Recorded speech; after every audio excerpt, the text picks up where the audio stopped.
Why is there something rather than nothing? This question has puzzled thinkers for centuries. It dives into the very foundation of our existence. To answer it, we must consider what we mean by something and nothing.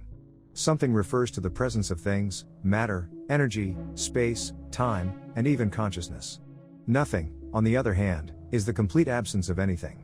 It is the void, a state without matter, energy, or even the potential for existence. Imagine a blank sheet of paper. Even that sheet represents something. It has matter, it occupies space, and it has potential. Nothing, in contrast, is not a blank sheet but the absence of the sheet, the table it rests on, the space around it, and the universe itself. This contrast makes the question profound. Why does this something exist at all? Some argue that nothingness should be the default state. After all, if there were truly nothing, there would be no need for explanation. It would be simple and self-contained. But that isn't the world we live in. We see stars, planets, people, and thoughts. These things require explanation, and that is where this question becomes central to understanding reality. Scientists have tried to approach this from the perspective of physics and cosmology. Theories about the origins of the universe, such as the Big Bang, attempt to explain how the universe came to be. The Big Bang suggests that everything started from a single point of incredible density and heat. From that moment, space, time, and matter began to expand. But this raises another question: what caused the Big Bang? Why was there a point of such density in the first place? Physics can describe how the universe evolved, but it struggles to answer why there was a universe to evolve. Some scientists suggest that the laws of physics themselves may hold the answer. Quantum mechanics, a branch of physics, describes a strange and counterintuitive world at the smallest scales. In this world, particles can appear and disappear seemingly without cause. Virtual particles, for example, pop in and out of existence all the time. This has led some to argue that something can come from nothing due to these quantum effects. But even this explanation relies on the existence of physical laws. Quantum mechanics cannot explain why the laws of physics exist or why they have the properties they do. Philosophy offers another approach. Some philosophers argue that nothing is not a true possibility. They claim that existence is necessary. If nothingness were possible, we might not be here to question it, but the fact that we are here suggests that existence is the default state. Others propose that the universe is self-causing. This means the universe exists because it must exist. It does not require an external cause or explanation. This idea challenges our everyday understanding of cause and effect but may be necessary to answer the question. Another line of thought involves the idea of multiverses. Some theories suggest there may be countless universes, each with different properties. In this view, our universe is just one of many. The existence of so many universes increases the likelihood that at least one would produce conditions for something to exist rather than nothing. This explanation, while intriguing, raises additional questions. Where do these multiverses come from? Why do they exist at all? Religious and spiritual traditions offer yet another perspective. Many believe that a higher power or divine being is responsible for the existence of the universe. This being, often called God, is said to be eternal and self-existent, requiring no further explanation. In this view, God created the universe as an intentional act, giving purpose and meaning to existence. While this explanation provides comfort to many, it is not without its challenges. It raises questions about the nature of this being and why it chose to create something rather than remain in a state of nothingness. A simpler idea suggests that the question may not have an answer at all, or that our human minds are not equipped to understand it. Our concepts of something and nothing may be limited by our experiences within this universe. If existence and nothingness are beyond our comprehension, the question itself might not make sense in the way we think it does. This idea can be unsettling, but it also reminds us of the limits of human understanding. Imagine trying to explain colors to someone who has been blind from birth. No matter how you describe red or blue, the experience of color remains beyond their grasp. Similarly, the concepts of existence and nothingness may lie beyond our intellectual reach. This does not mean the question is pointless, but it suggests humility in our search for answers. Now consider a more practical scenario. Imagine you walk into a room and see a chair. Naturally, you wonder how the chair got there. Did someone place it there? Was it built in that room?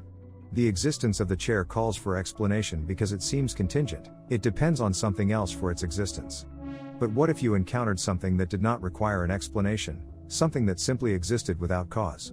This idea feels strange because we are used to everything having a cause. Yet, some argue that the universe, or existence itself, might be like this, fundamental and uncaused. When we ask why there is something rather than nothing, we are also asking about the very nature of reality.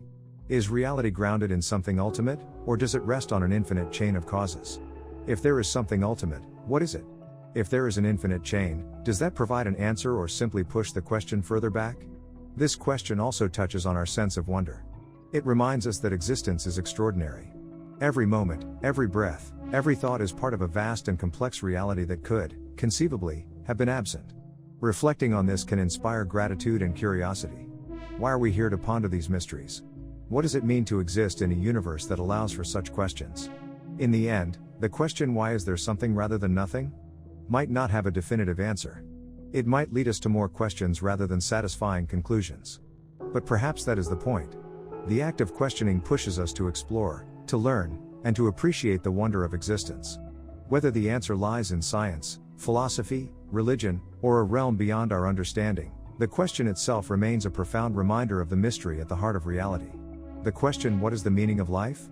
has occupied human minds for centuries. Philosophers, scientists, and religious leaders have all wrestled with this profound question, offering different answers based on their beliefs and perspectives. But even with all the ideas presented, the question remains open-ended and deeply personal. Its significance lies in its ability to prompt reflection, helping people explore their values, purpose, and connection to the world around them. At its core, the meaning of life may not be a universal truth. Some people believe there is no single, fixed answer, and instead, life's meaning is something each person must define for themselves. For instance, a parent may find meaning in raising children, teaching them values, and helping them grow into responsible adults. On the other hand, an artist may find meaning in creating something beautiful or inspiring others through their work. A scientist might dedicate their life to solving complex problems or understanding the mysteries of the universe. These examples show that meaning often emerges from what people value and how they choose to act. Different cultures and traditions have proposed their own interpretations. Many religious beliefs suggest that life's meaning comes from serving a higher power, fulfilling divine purposes, or seeking spiritual enlightenment. For example, Christianity emphasizes living according to God's will, fostering love and compassion, and striving for eternal life. In Buddhism, the focus is on alleviating suffering, practicing mindfulness, and achieving enlightenment. Both paths involve actions and values that give life purpose, though they frame these ideas differently. In contrast, some philosophies argue that life's meaning is not something external but is instead created by individuals. Existentialism, for example, emphasizes personal responsibility and freedom. It holds that people are not born with a predefined purpose but must shape their own lives through choices and actions. An existentialist might argue that meaning comes from living authentically, making deliberate decisions, and embracing the consequences. In modern times, many people turn to science to find meaning. While science doesn't prescribe purpose in the same way religion or philosophy might, it offers insight into how life exists and evolves. Understanding that humans are part of an intricate web of life, shaped by billions of years of evolution, can give people a sense of connection to the natural world.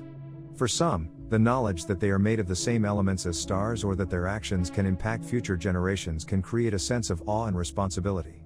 The search for meaning can also arise from life's challenges and struggles. Often, people reflect on this question during moments of hardship or uncertainty. For instance, someone experiencing a significant loss may question the purpose of their pain or wonder what truly matters. These moments, while difficult, can also lead to growth and clarity. Viktor Frankl, a Holocaust survivor and psychologist, wrote about finding meaning even in the face of immense suffering. He observed that those who could find purpose, even in small things, were more likely to endure. Frankl suggested that meaning can come from three main sources: work or accomplishments, relationships and love, and the attitude one takes toward unavoidable suffering. Relationships play a crucial role in how many people find meaning. Love, friendship, and connection to others often give life its richness. Whether it's supporting a friend in need, sharing joy with family, or contributing to a community, relationships remind us of our shared humanity. They create opportunities for empathy, kindness, and mutual growth.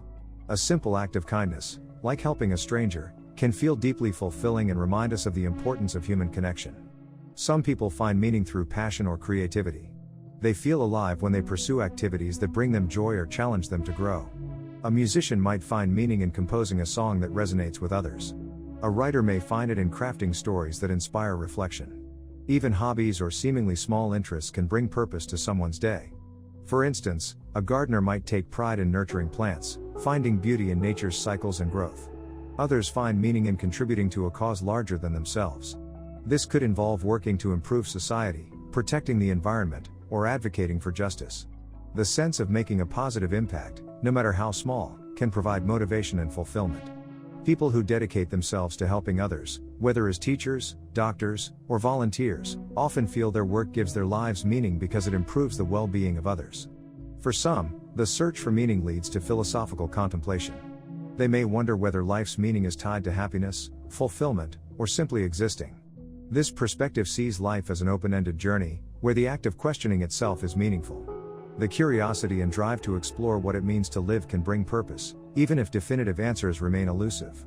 While the question, "What is the meaning of life?" might seem daunting or abstract, it often becomes clearer when broken down into everyday actions and experiences. People often find that meaning is not a grand, singular revelation but a series of smaller moments that add up over time.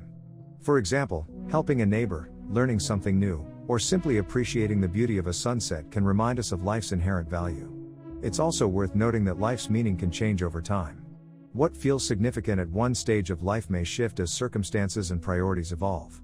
A young adult may focus on building a career or traveling the world, while an older person may prioritize family or reflecting on their legacy. This flexibility shows that meaning is not static but grows with us. The search for life's meaning is not about arriving at a definitive answer but about exploring what resonates with us personally. It's about asking questions, trying new things, and being open to change. Whether meaning comes from relationships, work, spirituality, or self-expression, it often involves engaging deeply with life and embracing its complexities. In this sense, the question, "What is the meaning of life?" may be less about finding a single truth and more about the journey of discovering what makes life worthwhile.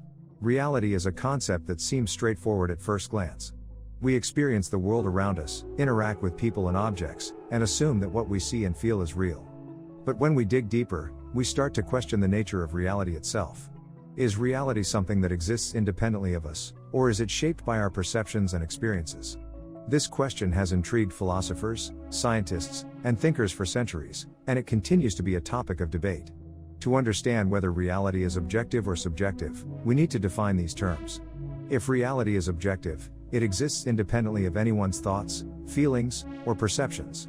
An objective reality would be the same for everyone, no matter who observes it. For instance, if there is a tree in a park, it would exist whether or not anyone sees it. Its height, shape, and location would be fixed and measurable. On the other hand, if reality is subjective, it depends on individual perception. In this case, the same tree might appear differently to different people. One person might focus on its vibrant green leaves, while another might notice its rough bark. For someone who is colorblind, the green leaves might not stand out at all. Subjective reality is influenced by personal experiences, emotions, and sensory abilities. Let's consider a simple example: temperature. Suppose a room is at 68 degrees Fahrenheit. Objectively, we can measure the temperature with a thermometer, and the reading would likely be the same for everyone. However, how people perceive that temperature can vary. One person might find the room perfectly comfortable, while another might feel cold. A third person could think it's warm. The objective fact is the thermometer's reading, but the subjective experience of temperature depends on the individual. Another example comes from the realm of taste. Imagine you're eating a slice of pizza. Objectively, the pizza contains specific ingredients like dough, cheese, tomato sauce, and toppings. These components can be analyzed in a lab to determine their exact composition. But your experience of the pizza's taste is subjective. You might find it delicious, while someone else might dislike it because they don't like olives or anchovies. The objective reality of the pizza's ingredients exists, but the subjective experience of taste differs from person to person. One reason this question is so challenging is that both objective and subjective elements seem to coexist in our understanding of the world. Science often focuses on objective reality. Scientists develop methods and tools to measure and observe the world in ways that minimize personal bias. For instance, a scientific study on gravity would aim to describe how objects fall to the ground in a way that is true for everyone, regardless of who conducts the experiment. The goal is to uncover facts about the world that are universally valid.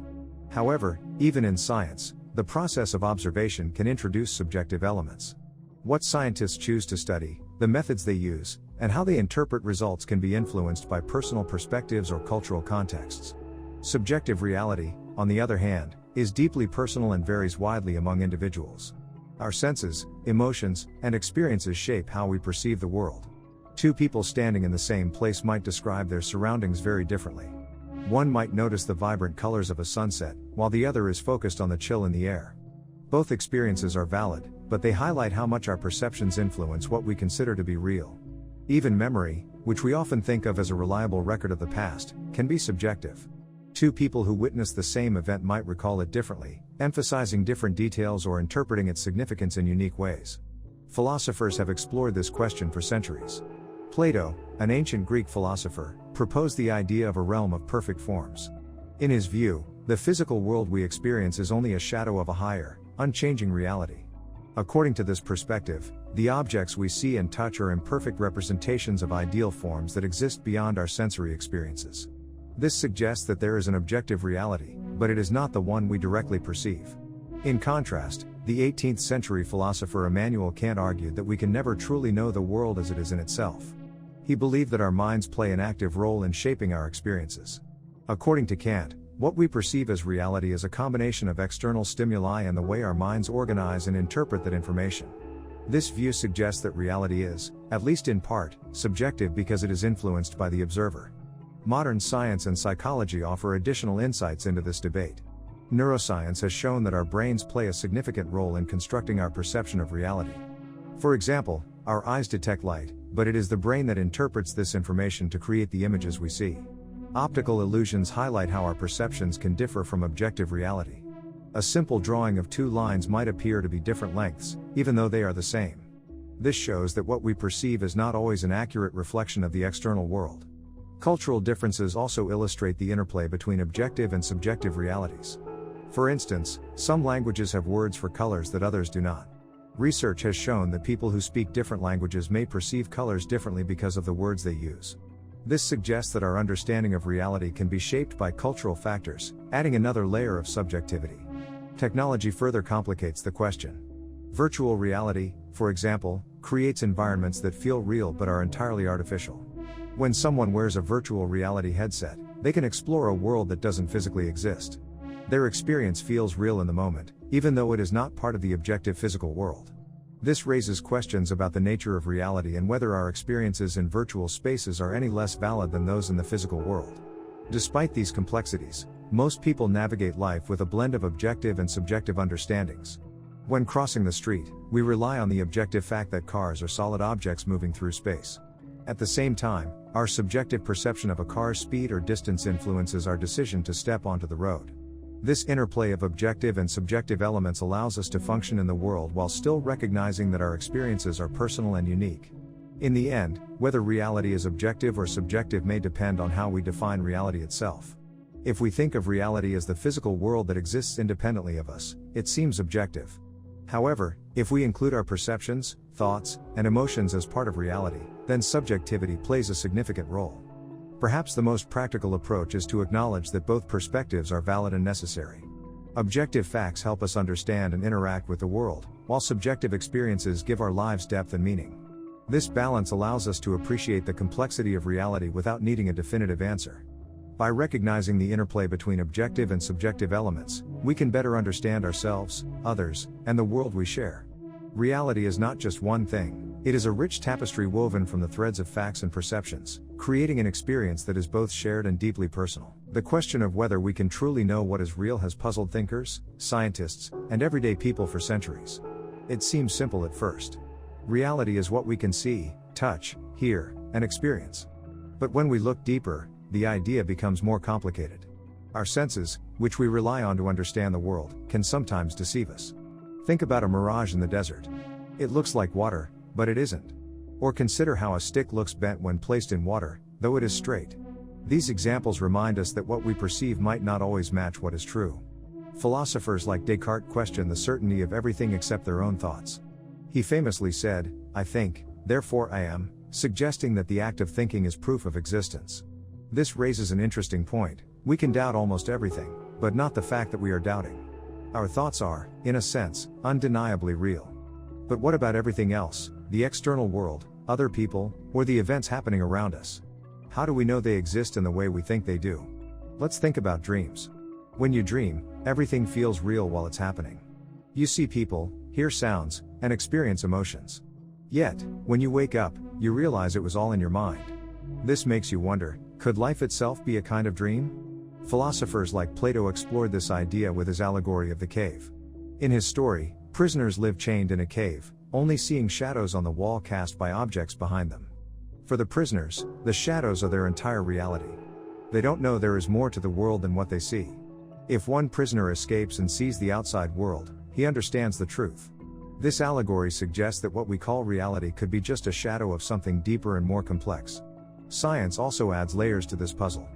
Consider atoms, the building blocks of everything. Atoms are mostly empty space. The solid objects around us, our desk, a tree, or a mountain, feel solid because of forces at play, not because they are truly solid. This scientific fact makes the physical world seem less concrete than we imagine. Quantum physics goes even further, showing that particles behave unpredictably and exist in multiple states until observed. This suggests that observation plays a role in shaping reality itself. Then there's the idea of subjective experience. Two people can witness the same event and describe it very differently. For example, imagine two friends watching a sunset. One might focus on the vibrant colors and feel peace. The other might notice the fading light and feel sadness. Both experiences are real to the individuals, but they are entirely different. This raises the question, is reality the same for everyone, or does it change depending on who is observing it? Technology brings yet another perspective. Virtual reality, or VR, lets people experience entirely fabricated worlds. When someone uses VR, their mind and senses accept it as real, even though they know it isn't. This shows how easy it is to blur the line between what is real and what is artificial. As technology improves, these virtual worlds will become harder to distinguish from the physical world. If we spend enough time in these digital spaces, they could feel just as real as anything else. Another aspect to consider is our brain's role in constructing reality. Our brain interprets signals from our senses and builds a picture of the world. But these interpretations can vary. Optical illusions are a simple example. They trick the brain into seeing something that isn't there. On a deeper level, people with certain mental health conditions might perceive reality very differently from others. For example, someone experiencing a hallucination might hear voices that feel completely real to them. This reminds us that our version of reality depends on how our brain processes information. Cultural differences also influence how we perceive reality. In some cultures, people believe in spirits or ancestral presences that interact with the living. To them, these beliefs are as real as the ground they stand on. In other cultures, these ideas might be seen as myths. This shows how upbringing and societal norms shape what we accept as real. If reality depends so much on perspective, it becomes harder to pin down a universal truth. There's also the possibility that reality might not exist as we think of it at all. Some scientists and philosophers argue that everything we experience is a kind of projection or simulation. This idea, known as the simulation hypothesis, suggests that a highly advanced civilization could create a virtual world so detailed that its inhabitants would never realize they were part of a simulation. While this sounds like science fiction, it's a serious topic of debate. If we were part of such a simulation, how could we ever know? Even if we set aside extreme ideas like simulations, the way we think about reality is constantly evolving. What people considered real centuries ago might seem absurd now. For example, many ancient cultures believed the Earth was the center of the universe. To them, this was undeniable truth. Today, we know it's not. This shows that what we accept as reality can change as we learn more. Despite all these uncertainties, most of us go through life assuming that what we experience is real. We trust our senses because they work most of the time. If you touch a hot stove, you pull your hand away because it hurts. The pain is real enough to make you act. In practical terms, this approach works well. But it's worth remembering that what feels real might not always match the deeper truth. So, can we truly know what is real? The answer depends on how we define knowing and real. If knowing means absolute certainty, the answer might be no. Our senses, thoughts, and tools for understanding the world have limits. But if knowing means having a workable understanding of the world around us, then yes, we can. Even if our understanding is imperfect, it allows us to navigate life, make decisions, and form connections. Ultimately, the search for what is real might be more important than the answer itself. Asking these questions pushes us to think deeply, challenge assumptions, and explore new possibilities. While we may never fully grasp the nature of reality, the process of trying brings us closer to understanding ourselves and the world we live in. The idea that we might be living in a simulation sounds like something from a science fiction movie, but it is a real topic of discussion among scientists, philosophers, and thinkers. The basic idea is simple: what if everything we see, feel, and experience is not the fundamental reality but instead part of a highly advanced virtual simulation? It's a strange thought, but when you break it down, the concept is worth exploring. Imagine a world in the distant future where technology has advanced far beyond anything we can imagine today. In this world, people might have created incredibly detailed simulations, virtual realities so advanced that the people inside them don't know they are simulated. These simulations could be designed for entertainment, research, or even as experiments to study the past. If this is possible, then it raises a startling question: how do we know we aren't in one of these simulations right now? The argument for this idea, often called the simulation hypothesis, starts with a simple observation about how technology progresses. Think about video games.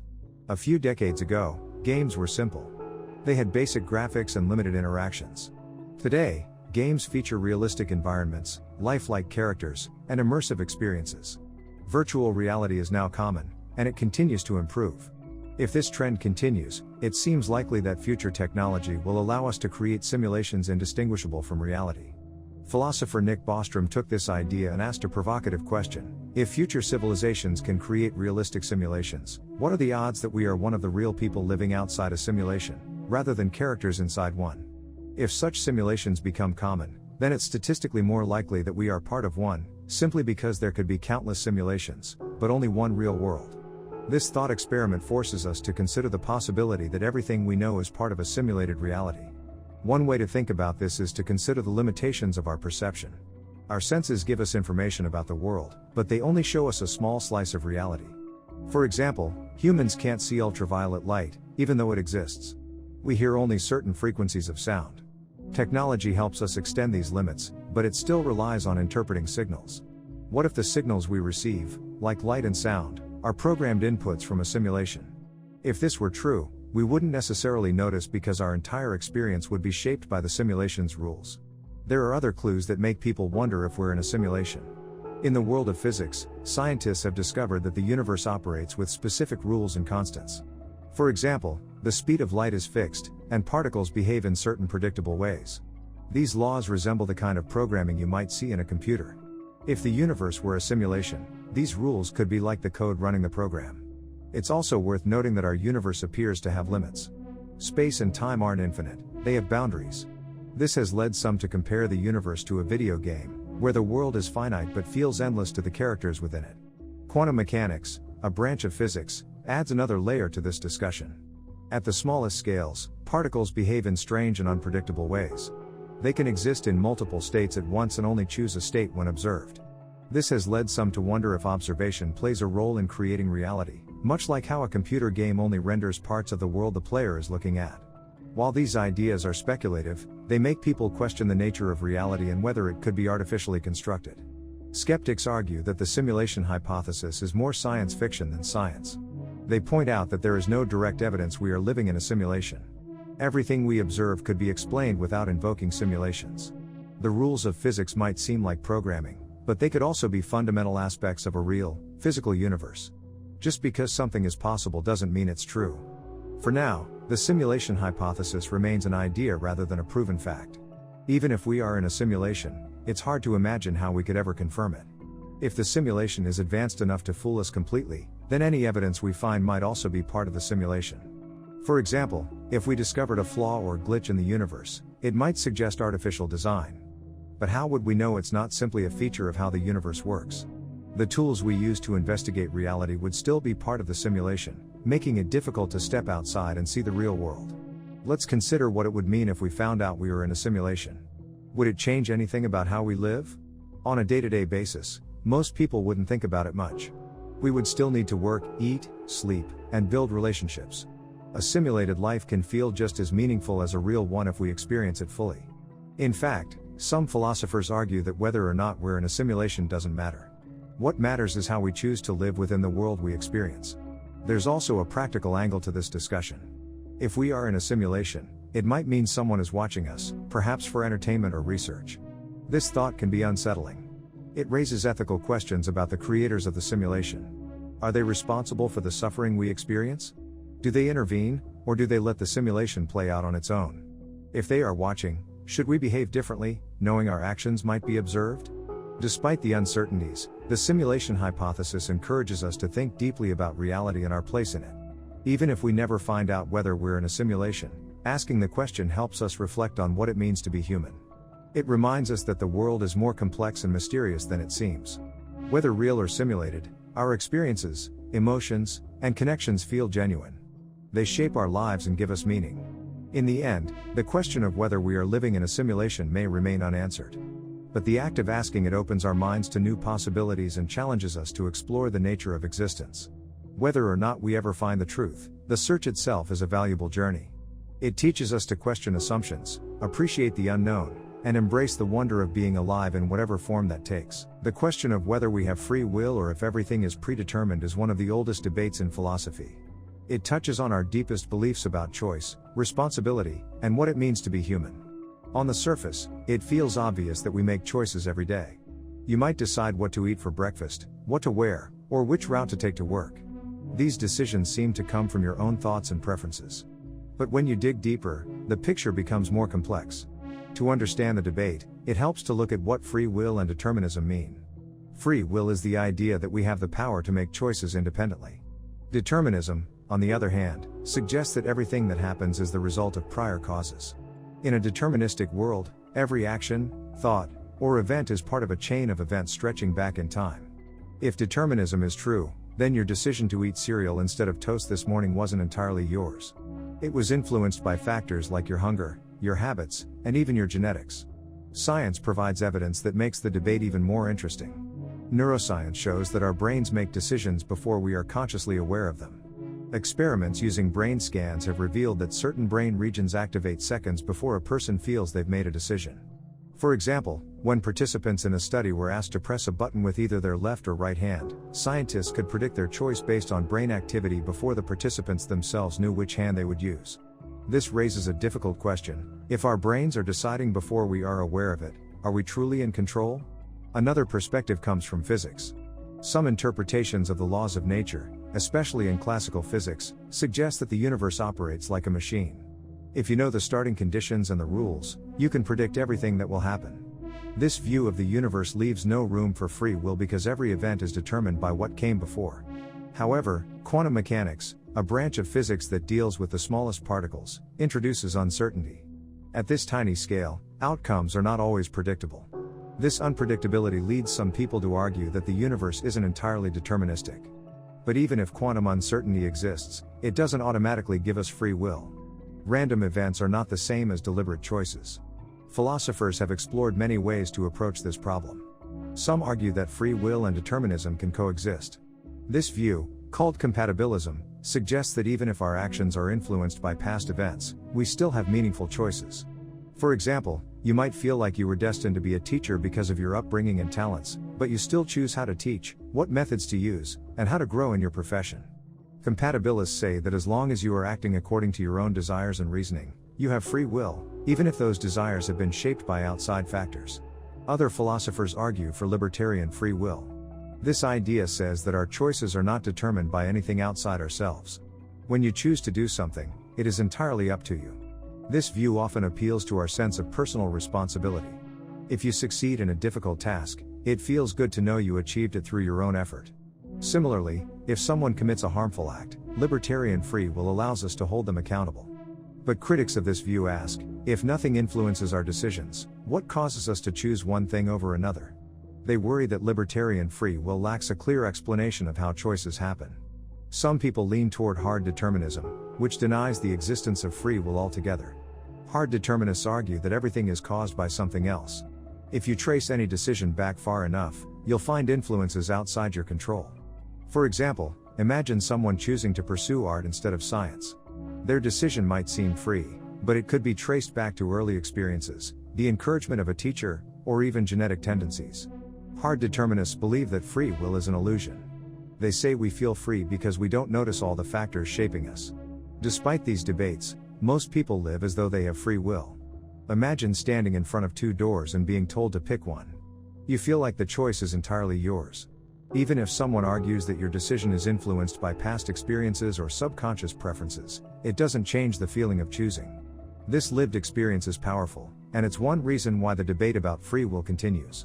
The question also has implications for morality and justice. If we don't have free will, can we hold people accountable for their actions? Think about someone who commits a crime. If their actions were the result of factors beyond their control, like upbringing, environment, or brain chemistry, can we blame them? On the other hand, society relies on the idea of responsibility. We punish harmful actions to protect others and discourage wrongdoing. Some argue that even in a deterministic world, accountability serves a purpose. It helps maintain order, even if people's actions aren't entirely free. There's also a personal side to the debate. Believing in free will gives people a sense of control over their lives. It allows us to set goals, work toward them, and take pride in our achievements. It also gives us hope. If we believe we can change our future through our choices, we are more likely to try. Determinism, by contrast, can feel disheartening. If everything is already set, what's the point of trying? But some find comfort in determinism. They see it as a way to let go of guilt or regret. If you couldn't have done otherwise, there's no use in blaming yourself for past mistakes. At the end of the day, the question of free will versus determinism might not have a clear answer. What we call free will might exist in a limited way. Our choices might be shaped by past events, but we still experience them as our own. Or, everything might be determined, and free will could be an illusion. Either way, how we think about this issue shapes how we understand ourselves, others, and the world around us. Whether we have free will or not, it's clear that the choices we make, or feel we make, play a central role in our lives. They define who we are and give meaning to our actions. Even if the debate remains unresolved, it encourages us to think deeply about what it means to be human. That process of questioning, exploring, and seeking understanding is valuable, no matter where we land on the issue. Who am I, really? It's a question that seems simple at first. You might think of your name, your job, or where you live. But when you look closer, those answers start to feel incomplete. Your name is just a label, something given to you at birth. Your job is something you do, not necessarily who you are. And where you live might shape you, but it doesn't define you. So, what's left? What makes you, you? You might start with your body. It's the most obvious part of your identity.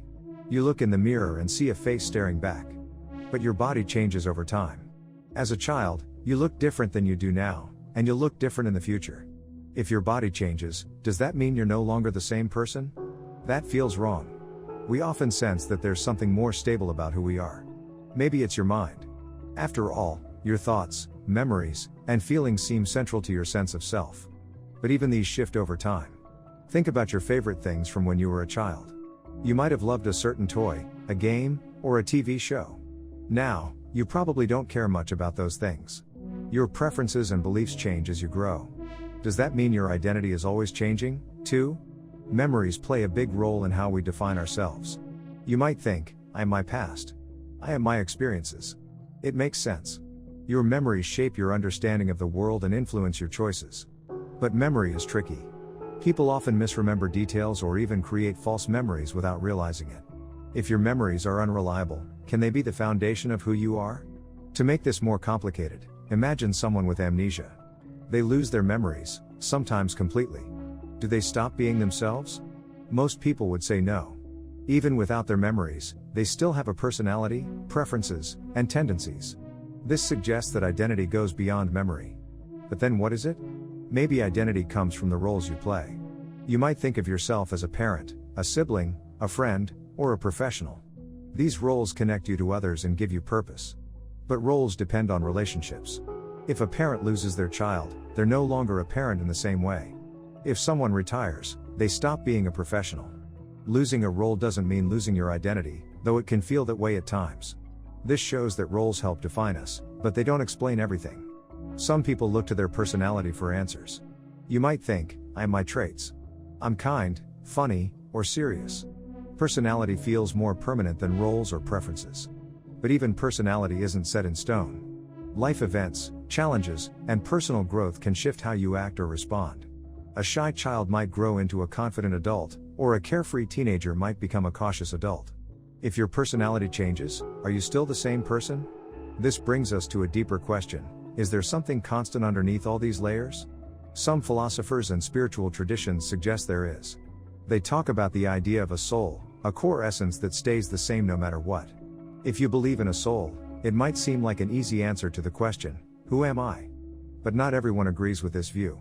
Some argue that identity doesn't come from a single, unchanging essence. Instead, it's shaped by experiences, relationships, and choices. Let's consider a different perspective. Instead of trying to find one fixed thing that defines you, think of yourself as a story. You're the main character, and your life is the plot. Stories change over time. They have twists, turns, and new chapters. Some parts of the story might seem more important than others, but they all contribute to the bigger picture. In this view, you're not just one thing. You're a collection of everything you've been through, everything you are now, and everything you might become. Imagine you're holding a photo album. Each picture shows a different moment in your life. Some photos are happy, others are sad, and some are neutral. Each one captures a part of who you are. But the album as a whole gives a fuller picture. It shows the journey, not just the individual moments. Thinking of yourself this way can help you see that identity is dynamic, not static. You're always growing and changing, yet there's a thread that ties it all together. But what about the present moment? Who are you right now, separate from your past or your future? This is where mindfulness can offer insight. When you focus on the present, you realize that much of who you think you are comes from thoughts and labels. I'm a busy person, you might think. But that's just a thought. Beneath the labels and mental chatter, there's simply the experience of being alive. You breathe, you feel sensations in your body, and you exist. In this sense, you are not your roles, your thoughts, or even your memories. You are simply you, here and now. Think about how people see you. To one person, you might be a friend. To another, you're a coworker. To your parents, you're their child. To a stranger, you're just another face in the crowd. Each person sees you differently. None of these views are wrong, but none of them capture everything about you either. This shows that identity is not just about how you see yourself. It's also shaped by how others perceive you and how you interact with the world. Culture and society also play a role in shaping identity. Where you're born, the language you speak, and the customs you follow all influence how you see yourself. For example, someone raised in a close-knit community might define themselves through their relationships. Someone from an individualistic culture might focus more on personal achievements. Neither perspective is right or wrong. They're just different ways of understanding who we are. So, who are you, really? The truth might be that there's no single, final answer. Identity is complex and layered. It's shaped by your body, mind, memories, relationships, roles, and experiences. It's influenced by your culture, your choices, and even the time you live in. You're not just one thing, and that's okay. In fact, it's what makes being human so interesting. Instead of trying to pin down a single definition, it might be better to embrace the idea that you're always becoming. Each day adds to your story. Each experience shapes you in some way. You're not a fixed object, you're a work in progress. And maybe that's the most honest answer to the question. Who are you? You are whoever you are right now, and you're also whoever you're on your way to becoming. What makes me, me? It seems like a simple question, but it quickly grows complex the more you think about it. We might first answer by pointing to our bodies. After all, we recognize ourselves in the mirror, feel the sensations in our skin, and move through the world using our physical form. But the body changes constantly. Cells die and regenerate, our appearance shifts as we age, and injuries or illnesses can alter how we experience life. If our bodies are always changing, is this really what defines who we are? Some might say it's the mind that makes us who we are. Our thoughts, memories, and decisions seem central to our identity. After all, we remember past experiences and use them to shape our choices. For example, if you once burned your hand on a stove, you remember that pain and avoid touching hot surfaces again. Memory gives us a sense of continuity, a feeling that we are the same person who lived those past moments. But memory is not perfect. People forget things or remember events differently than how they actually happened. Two people might recall the same day in entirely different ways. So if memory is flawed, can it really define who we are? Our personality also seems tied to our sense of self. Some people are outgoing, others are shy. Some are calm, while others are energetic. We use these traits to describe ourselves and others. For instance, you might say, I'm the kind of person who likes to help others, or I'm always curious about how things work. These descriptions give a picture of what we're like, but personality isn't fixed either. Someone who is shy as a child might grow into a confident adult. Traumatic events or new experiences can drastically change how a person behaves. If personality can shift, is it really the core of who we are? Then there's the question of free will. Do we make choices that reflect our unique selves, or are our actions shaped by outside forces? Think about a habit you have, like always reaching for coffee in the morning. Did you choose that, or did you simply grow into it because of your surroundings, family, or culture? Some scientists believe that much of what we do is influenced by biology or environment. For example, Our brains are wired to seek out pleasure and avoid pain. This drives many of our decisions, often without us realizing it. If so much of what we do is automatic, where does the me fit in? Relationships also play a big role in shaping who we are. We don't exist in isolation.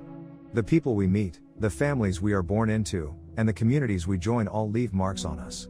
Think about a child raised in two very different environments. In one, they might grow up surrounded by kindness and support. In another, they might face neglect or hardship. These experiences shape how the child views the world and themselves. Even in adulthood, relationships continue to influence us. A close friend might encourage you to try new things, or a mentor might help you see talents you didn't know you had. Does this mean part of who we are comes from others? Culture adds another layer. The language we speak, the traditions we follow, and the values we inherit all shape our sense of self. Imagine someone growing up in a community that values independence versus one that emphasizes family loyalty. These cultural differences influence how people see themselves and their place in the world. Even something as simple as how we introduce ourselves reflects this. In some cultures, people might start with their job title, like I'm a doctor. In others, they might focus on their family role, saying, I'm the eldest son. If culture can shape how we see ourselves, does that mean identity is partly learned? The body, the mind, personality, relationships, and culture all contribute to who we are, but they still don't fully answer the question. There's also the sense of I that feels constant, even when everything else changes. Imagine looking at old photos of yourself as a child. Your body looks different, your thoughts back then were simpler, and your life was shaped by different people and events. Yet, when you look at that picture, you still feel a connection. There's a thread running through your life that feels like you, even if you can't put it into words. Some philosophers call this sense of I the self or the soul. They see it as something that doesn't change, even as everything around it does. Others argue that the self is an illusion, created by our brains to make sense of the world. According to this view, there's no fixed me, just a collection of thoughts, feelings, and experiences that constantly shift. It's like a river, always flowing, never the same, yet we still call it by one name. Science also explores what makes us unique. Our DNA plays a major role in shaping our bodies and minds. It determines traits like eye color, height, and even some aspects of our personality. But DNA isn't the full story. Two identical twins share the same genetic code, yet they often grow into very different people. This happens because their environments and experiences shape them in unique ways. Even our brains, which are incredibly complex, are influenced by both biology and experience. No two brains are exactly alike, not even in identical twins. Another way to think about identity is through choices. We define ourselves by what we do, what we value, and what we strive for. For example, someone might see themselves as an artist because they create paintings, or as a caregiver because they dedicate their time to helping others. These choices reflect our sense of purpose and what matters to us. But even choices can change over time. A person might see themselves as an athlete when they're young, but later in life, they might focus on being a teacher or a parent. Does this mean identity is flexible, something we create as we go? Perhaps the most powerful answer to the question lies in the fact that it doesn't have a single answer. What makes me, is a combination of many things: my body, mind, memories, relationships, and culture. But it's also something deeper, something that resists easy explanation. We each have a sense of self that feels unique, even if we can't fully explain it. It's what allows us to look in the mirror and say, that's me, even when everything around us changes. In the end, asking what makes me, is less about finding a final answer and more about exploring the question itself. The process of thinking about it helps us understand ourselves better. It reminds us that we are complex, shaped by countless forces but still uniquely us. This question is not one we need to solve, but one we can continue to explore throughout our lives. Each time we do, we may find new insights into who we are and what it means to be human. The question of whether the self is an illusion challenges how we understand who we are. Most people think of themselves as a distinct individual, separate from others, with unique thoughts, feelings, and memories. You might point to your name, your body, or your life experiences to define who you are. But when we dig deeper, this idea of the self becomes less clear. Philosophers, scientists, and spiritual traditions have explored this topic for centuries, and many suggest that what we call the self might not be as solid or real as it seems. To start, think about how we identify the self. You might say, I am my body. But your body is always changing. The cells in your skin, your blood, and even your bones replace themselves over time. The body you had as a child is not the same as the body you have now. Yet, you still feel like the same person. So, if the self isn't tied to your body, where is it? Another common answer is that the self is your mind. But the mind, like the body, is not static. Your thoughts, emotions, and memories change constantly. You might feel happy one moment and sad the next. You might remember something clearly one day and forget it the next. If your mind is always shifting, can it truly define who you are? Even your memories, which seem like a core part of your identity, are unreliable. Studies show that memories are not perfect recordings of the past. They change over time, influenced by new experiences and interpretations. If your sense of self depends on something as fluid as memory, it raises questions about how stable or real the self really is. Consider how you experience the world. Your senses, sight, hearing, touch, taste, and smell, gather information and your brain interprets it. But your brain also filters and fills in gaps. For example, when you see a familiar face, your brain doesn't analyze every detail. It recognizes patterns and creates the impression of a person you know. This process works so quickly that you don't notice it happening. The same applies to how you perceive yourself. Your brain pieces together sensations, thoughts, and experiences to create a sense of I. But just because this sense feels real doesn't mean it has a fixed, independent existence. Philosophers like David Hume argued that the self is nothing more than a bundle of perceptions. He compared the self to a theater where different sensations and thoughts appear on stage one after the other. There's no single, unchanging entity watching the play. Instead, the self is like the performance itself, a collection of events happening in a specific place and time. This idea suggests that the self is not a thing but a process, something that arises and fades moment by moment. In Eastern philosophy, the concept of the self as an illusion has a long history. Buddhism, for example, teaches the idea of anatta, or no self. According to this view, the self is a construct created by the mind. Clinging to the idea of a permanent self causes suffering because it leads to attachments and desires that can never be fully satisfied. Meditation practices in Buddhism often aim to help people see through the illusion of the self. When someone lets go of the idea that they are a separate, fixed being, they may experience a sense of connection with everything around them. Modern neuroscience supports some of these ideas. Brain studies show that there isn't a single self-center in the brain. Instead, different areas of the brain work together to create the feeling of being a person. For instance, one part of the brain processes memories, another processes emotions, and yet another handles decision-making. These activities happen so smoothly that we don't notice how fragmented the process is. It feels like there's a single you controlling it all, but this feeling might be a kind of mental shortcut. Think about how your sense of self changes in different situations. At work, you might see yourself as a professional, focused on tasks and responsibilities. At home, you might feel more relaxed and think of yourself as a parent, partner, or friend. When you're alone, you might reflect on personal goals or struggles. In each case, the way you define yourself shifts based on your environment and role. This flexibility shows that the self is not a fixed entity but something that adapts to circumstances. Imagine meeting someone who has lost their memory due to an accident. They don't remember their name, their family, or their past. Do they stop being a person? Most people would say no. They are still someone, even if they don't have access to their previous identity. This example highlights how fragile the concept of self can be. If memory, one of the main building blocks of the self, can disappear, what does that say about the self's reality? Some might argue that the self is not an illusion because it feels so real. After all, we experience life from a first-person perspective. You wake up in the morning and feel like the same person who went to bed the night before. This continuity feels undeniable. But feeling something doesn't always mean it's true. A mirage feels real when you see it, but it disappears when you approach it. Similarly, the self might feel solid, but closer examination reveals it to be more like a story we tell ourselves to make sense of our experiences. This idea doesn't mean the self is meaningless. Even if it's an illusion, it serves an important purpose. The sense of self helps us navigate the world, make decisions, and form relationships. It gives us a framework for understanding our lives and setting goals. But recognizing that the self is a construct can also be freeing. It can help us let go of rigid ideas about who we are and open us to change and growth.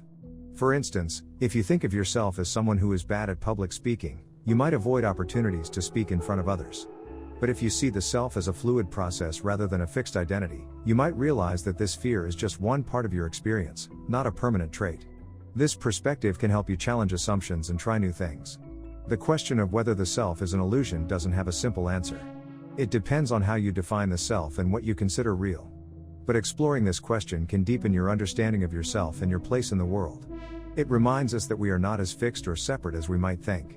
Instead, we are part of a larger process, constantly changing and connected to everything around us. Recognizing this can bring a sense of humility and wonder, helping us see life in a new light. Consciousness is a concept that seems familiar to everyone, yet it is one of the hardest things to define. It refers to the experience of being aware. When you wake up in the morning and feel the world around you, that is consciousness. It is what makes you aware of your thoughts, feelings, and surroundings. But where does it come from? Is it just the product of our physical brain, or is there something beyond the physical at play? To start, we can think of consciousness as the sense of being present and aware. It includes noticing the sound of birds, feeling the warmth of the sun, or even being lost in thought. Everyone experiences it differently, and it often feels deeply personal. This sense of I that each of us has raises a mystery. What creates it? Why do we feel this sense of self instead of being like a machine, performing actions without any inner experience? One explanation comes from neuroscience. Scientists study the brain and how it works. They can see that the brain processes information from the body and the outside world. When light hits your eyes, your brain creates the image you see. When you feel pain, it's your brain interpreting signals from your nerves. This suggests that consciousness might come from the brain's activity. For example, certain areas of the brain light up when people are awake and alert, while others go quiet when someone is in a deep sleep or coma. This shows a connection between brain activity and awareness. But this explanation raises more questions. If consciousness is just brain activity, how does physical matter, the neurons and chemicals in your brain, create the experience of being? How does something so mechanical lead to thoughts, emotions, and self-awareness? This is often called the hard problem of consciousness. Scientists can study which parts of the brain are active during different tasks, but they still don't fully understand how those activities create the experience itself. Some people argue that consciousness is purely physical. They believe that everything about it can be explained by the brain and its workings. If we learn enough about neurons, chemical signals, and brain structures, we should be able to explain consciousness entirely. This is the view held by many scientists and materialists. They compare the brain to a computer, where the hardware, the physical brain, runs the software, thoughts and awareness. From this perspective, when the brain stops working, consciousness also ends. It's a logical and straightforward explanation, but it doesn't satisfy everyone. Others think consciousness might be more than physical. They argue that awareness seems too unique and mysterious to come from matter alone. Some philosophers and thinkers suggest that consciousness might involve something non-physical, like a soul or a universal force. They point out that science struggles to explain subjective experiences, what it feels like to see a color, hear a song, or feel love. These experiences, often called qualia, are deeply personal and hard to measure. You can describe the color red to someone, but can you make them truly understand what it feels like to see it if they have never experienced it? Consider a thought experiment. Imagine a robot built to mimic a human. It can walk, talk, and respond to questions as if it were alive. It could even say it feels happy or sad. But does it actually feel anything, or is it just mimicking human behavior? This question ties into the debate about whether consciousness is more than physical. If a robot could perform all the same actions as a human without having inner experiences, then consciousness might be something more than just the sum of physical processes. Some traditions and philosophies propose that consciousness is a fundamental part of the universe. This idea is sometimes called panpsychism. It suggests that consciousness exists everywhere, even in the smallest particles, though not in the same way as human awareness. From this perspective, the human brain might not create consciousness but instead act as a receiver for it, like a radio picking up signals. This idea is hard to prove, but it offers a different way to think about the mystery. Meditation and introspection also provide insights into consciousness. When people meditate, they often notice their thoughts and emotions without attaching to them. This practice shows that there is a part of you that observes your own thoughts, separate from the thoughts themselves. For some, this suggests that consciousness is not entirely tied to the brain. It feels more like an awareness that exists beyond physical processes. Another perspective comes from near-death experiences and similar phenomena. Some people report vivid experiences when their brain activity has supposedly stopped, like during cardiac arrest. They describe seeing lights, meeting loved ones, or feeling a profound sense of peace. While skeptics suggest these experiences are caused by the brain in unusual states, others believe they hint at something beyond the physical. These accounts are fascinating but difficult to verify scientifically. At the same time, it's important to remember that science continues to evolve. The tools we have now might not be enough to fully understand consciousness. Centuries ago, people didn't know germs caused diseases, and some ideas about the body seemed magical. Today, we know much more, thanks to advancements in science and technology. It's possible that one day we will unlock more secrets about how the brain works and what consciousness is. For now, we can think of consciousness as both a question and an experience. It is something we live with every day, even as we struggle to explain it. Whether it is purely physical, something more, or a mix of both, it shapes everything we do and feel. It connects us to the world and to each other. It allows us to wonder about our place in the universe and to ask questions like this one. Consciousness, in its mystery, invites us to keep exploring, learning, and seeking understanding. How do you know you are the same person you were yesterday? At first, the answer seems obvious. You have the same name, the same memories, and the same body. But when you pause and think, it becomes more complicated. Everything about you changes over time, even if you don't notice it. Your cells replace themselves, your thoughts evolve, and your emotions shift. This raises a deeper question: what does it mean to be the same person? One way to approach this question is by thinking about memory. Your memories link your past to your present. You remember waking up yesterday, going about your day, and falling asleep. These memories give you a sense of continuity. They tell a story of who you are and how you got here. But memory isn't perfect. Sometimes, we misremember details or forget events entirely. Imagine you meet an old friend who tells you about something you did together years ago. You have no recollection of it. Does that mean the version of you in their story is not the same as the you sitting with them now? Another way to think about this question is by considering your physical body. At first glance, your body feels like a constant. You might look at your hands and think, these are the same hands I used to write yesterday or hold my coffee cup. But science tells us that our bodies are in a state of constant change. Your skin cells renew every few weeks. Your gut lining replaces itself even faster. Over years, almost every cell in your body gets replaced. If your physical self is always changing, can you still call yourself the same person? Let's imagine a simple scenario. You have a favorite sweater. Over time, it develops holes, and you patch them. Then, the color fades, so you dye it. After a few years, not a single thread of the original sweater remains. Is it still the same sweater? Now apply that to yourself. If most of your physical body is different from what it was years ago, are you still the same person? We can also think about identity in terms of personality. Most people feel that their core self stays consistent even though they grow and change over time. Maybe you used to be shy and now feel more outgoing. Maybe you've learned new skills or adopted new beliefs. Despite these changes, you still feel like you. This sense of self might come from the way you think about your life as a whole. You don't see your life as a series of disconnected moments. Instead, you weave those moments into a bigger picture that gives you a sense of who you are. But what happens when that sense of self is disrupted? Imagine someone who experiences memory loss. They might forget significant parts of their life, even their own name. Does that mean they are no longer the same person? On one hand, they might feel like a blank slate, unconnected to their past. On the other hand, they are still living, thinking, and forming new relationships. This suggests that being the same person isn't just about memory. It might be more about the ongoing process of living and adapting. Another example comes from people who undergo major life changes. Think about someone who survives a traumatic event. They might feel like a completely different person afterward. Their priorities change, their outlook on life shifts, and they might even describe their old self as a stranger. Does this mean they have become someone new? Or are they still the same person, shaped by new experiences? It seems that our sense of self is flexible, capable of changing while still maintaining some thread of continuity. Philosophers have also debated this question for centuries. One thought experiment is the ship of Theseus. Imagine a ship that has its wooden planks replaced one by one over time. Eventually, none of the original planks remain. Is it still the same ship? If not, when did it stop being the same? This thought experiment mirrors the changes in our bodies and minds. It challenges the idea of identity as something fixed and suggests that being the same might not mean being identical. Then there's the question of consciousness. Some argue that your sense of being you comes from your consciousness, not your physical body or memories. As long as you are aware and can think, you are the same person. But consciousness itself is mysterious. When you sleep, you lose awareness temporarily. Does that mean the sleeping you is different from the awake you? And if your consciousness depends on your brain, which changes over time, is your awareness truly constant? The role of relationships also matters here. Other people often define us as much as we define ourselves. Your friends, family, and coworkers know you in different ways.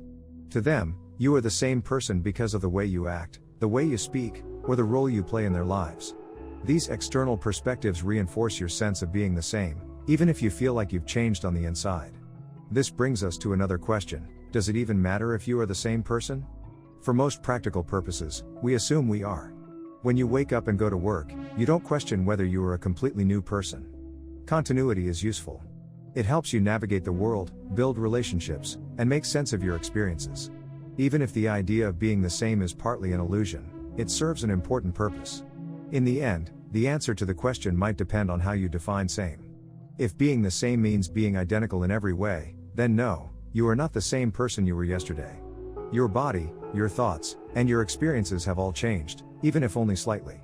But if being the same means having a sense of continuity and identity, then yes, you are the same person. You carry your memories, your relationships, and your perspective with you, forming a thread that connects your past to your present. This question doesn't have a single right answer. It encourages us to think about what it means to be human and how we understand ourselves. Whether you see yourself as constantly changing or as a consistent self, the process of exploring these ideas helps you appreciate the complexity of existence. Ultimately, being you might not be about finding a perfect definition but about embracing the journey of growth and change while holding on to the thread of your story. The nature of good and evil is a question that has shaped human thought for centuries. People across cultures and time have asked what makes an action good or evil and whether these ideas are universal or shaped by society. At first glance, it seems simple to tell the difference. Helping someone in need feels good. Harming someone without reason feels evil. But when we examine these concepts more deeply, the answers become more complex. Good often relates to what helps, supports, or nurtures. Acts of kindness, generosity, and love are seen as good because they improve lives and strengthen connections. For example, donating to charity or comforting a friend in distress brings positive effects. People feel good because these actions align with shared values of care and compassion. In this sense, good can be understood as anything that promotes well-being and harmony among people. Evil, on the other hand, often involves harm, destruction, or selfishness. Causing pain without reason or exploiting others for personal gain feels wrong. For example, acts like theft, violence, or betrayal can be seen as evil because they harm others and disrupt relationships. Evil actions can break trust, create fear, and tear communities apart. In this way, evil seems to be the opposite of good, as it causes harm instead of help. However, the distinction between good and evil is not always clear. Take the case of stealing food to feed a starving child. Stealing is generally wrong, but in this situation, the intent is to save a life. Is the act good because it helps someone in need, or is it evil because it involves theft? This example shows how context can influence how we judge actions. Intent, consequences, and circumstances all play a role in determining what is good or evil. Religious teachings often provide a framework for understanding good and evil. Many religions see good as aligning with the will of a higher power or living according to moral rules. Evil, in contrast, is seen as straying from these paths or opposing divine intentions. In Christianity, for instance, love, humility, and forgiveness are good, while pride, hatred, and greed are evil. These guidelines help followers decide how to act in their daily lives. But different religions have different views, which suggests that good and evil are not always universal. Philosophy approaches good and evil in another way. Philosophers like Immanuel Kant believed in absolute moral rules. For Kant, actions are good if they come from a sense of duty and respect for universal principles, regardless of the outcome. Others, like John Stuart Mill, argued that actions are good if they bring the greatest happiness to the greatest number of people. These perspectives highlight different ways to define good and evil. For some, it depends on intention; for others, it depends on results. Culture also shapes how people understand good and evil. What one society sees as good, another might see as wrong. For example, in some cultures, prioritizing the needs of the group over the individual is seen as virtuous. In others, individual freedom and self-expression are seen as most important. These differences show that good and evil are influenced by values, traditions, and social norms.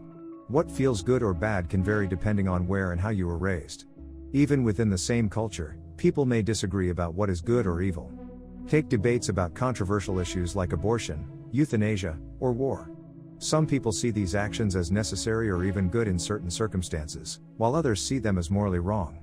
These disagreements often come down to how people prioritize different values, such as life, freedom, or justice. This shows that good and evil are not always black and white but can exist in shades of gray. Psychology provides another perspective on good and evil.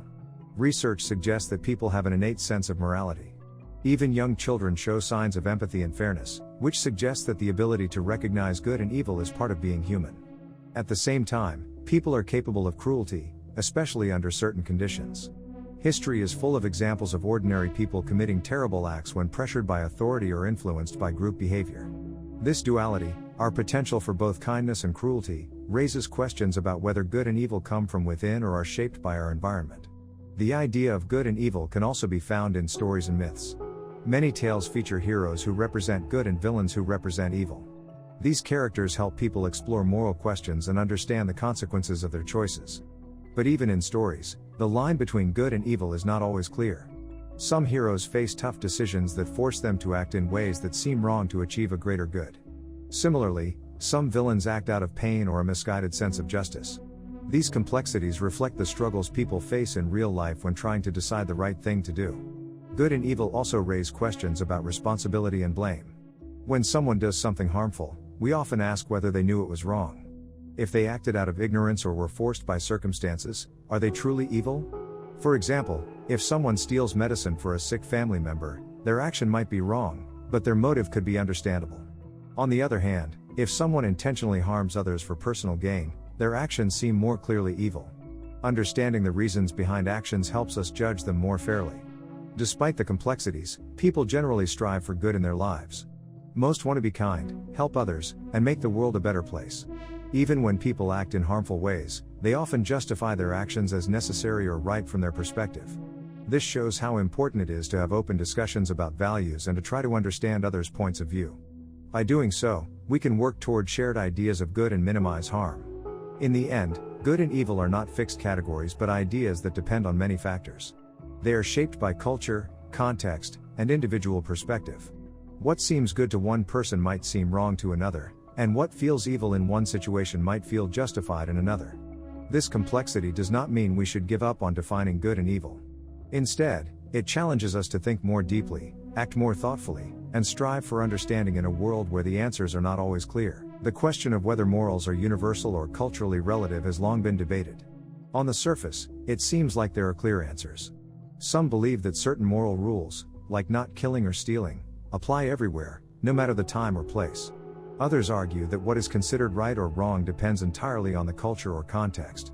When you look closer, you find that the truth might lie somewhere between these two views. Exploring this question means looking at how people define morality and how culture shapes those definitions. Morality often refers to a sense of right and wrong, guiding how people treat each other and live together. For many, morality feels instinctive, like an internal compass pointing toward good actions and away from harmful ones. But where does this compass come from? Some say it comes from universal principles, rules that apply to all humans because of shared humanity or divine authority. Others argue that morals are shaped by culture, which reflects the unique values, traditions, and circumstances of each group. A strong case for universal morality is the idea that some values are rooted in basic human needs. For example, most societies value fairness and kindness because these traits help people live together peacefully. If everyone acted unfairly or cruelly, it would be harder to build trust, cooperation, and strong relationships. Consider how people across cultures often condemn acts like murder or theft. These actions harm others and disrupt the social order. It seems logical to assume that some moral rules might emerge naturally because they help groups survive and thrive. On the other hand, many examples show that morality can vary greatly between cultures. Take the practice of eating meat. In some cultures, eating animals is normal and morally acceptable. In others, it is seen as wrong, reflecting a deep respect for animals or religious beliefs about life. Both groups feel strongly that their views are correct, yet their moral conclusions are entirely different. This difference shows how cultural values influence what people consider moral or immoral. Another example is how societies handle marriage and family. In some cultures, arranged marriages are the norm. Families choose partners for their children, often considering factors like social standing, economic benefits, or traditions. In other cultures, marriage is based on individual choice and romantic love. People in each group may see the other's practices as strange or even wrong. However, both systems reflect the values and priorities of their respective cultures. Even in cases that seem universal, cultural variations can emerge. For instance, the principle of treating others with respect is widely valued. But what respect looks like can differ. In some cultures, respect means maintaining eye contact when speaking to someone.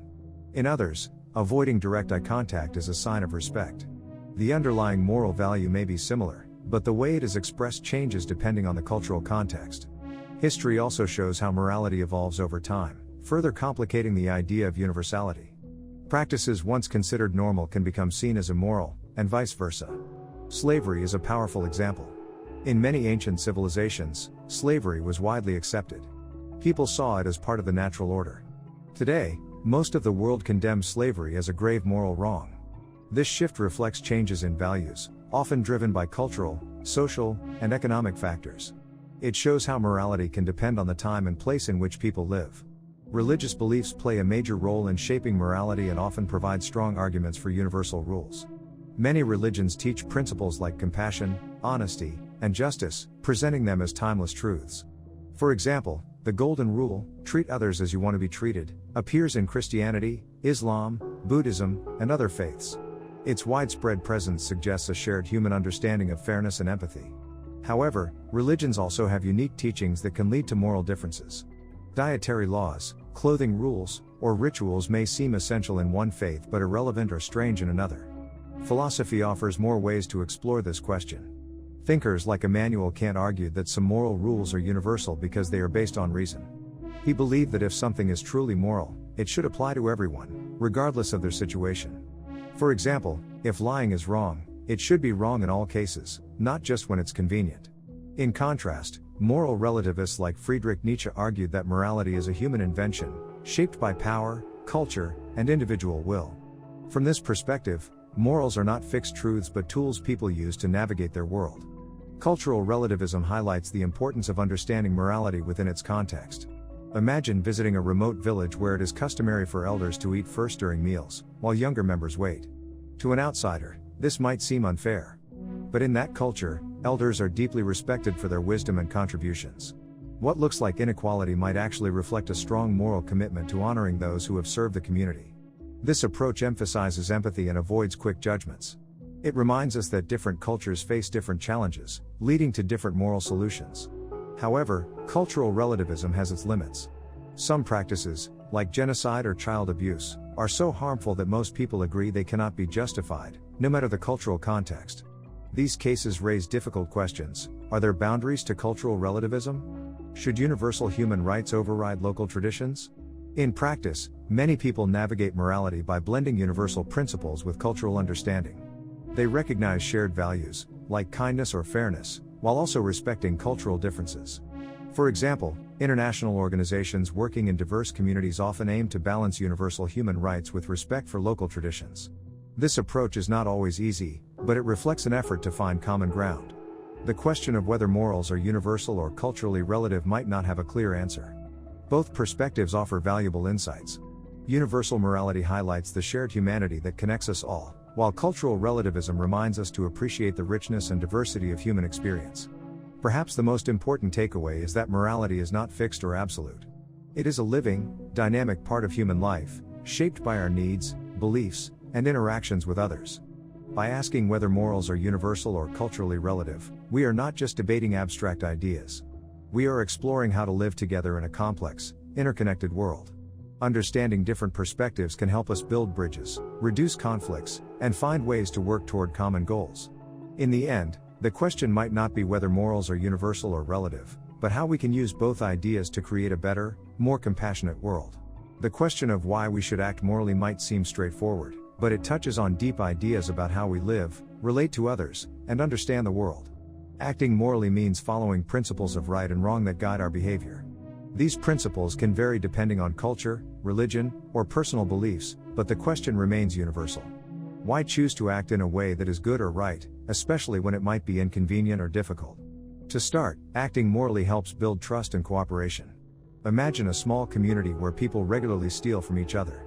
Over time, trust would break down, and no one would feel safe or secure. On the other hand, if everyone respects each other's property and treats others fairly, the community thrives. People feel comfortable helping one another because they trust that their kindness won't be exploited. Acting morally creates an environment where cooperation becomes possible, and cooperation leads to shared benefits. On a personal level, moral actions often bring a sense of fulfillment. Helping someone in need, for example, can make you feel good about yourself. This isn't just about seeking praise or recognition. It's about the inner satisfaction of knowing you've made a positive impact. Imagine stopping to help a stranger who dropped their groceries. You lose a few minutes of your day, but you gain the feeling that you've done the right thing. This sense of fulfillment comes from aligning your actions with values like kindness and empathy.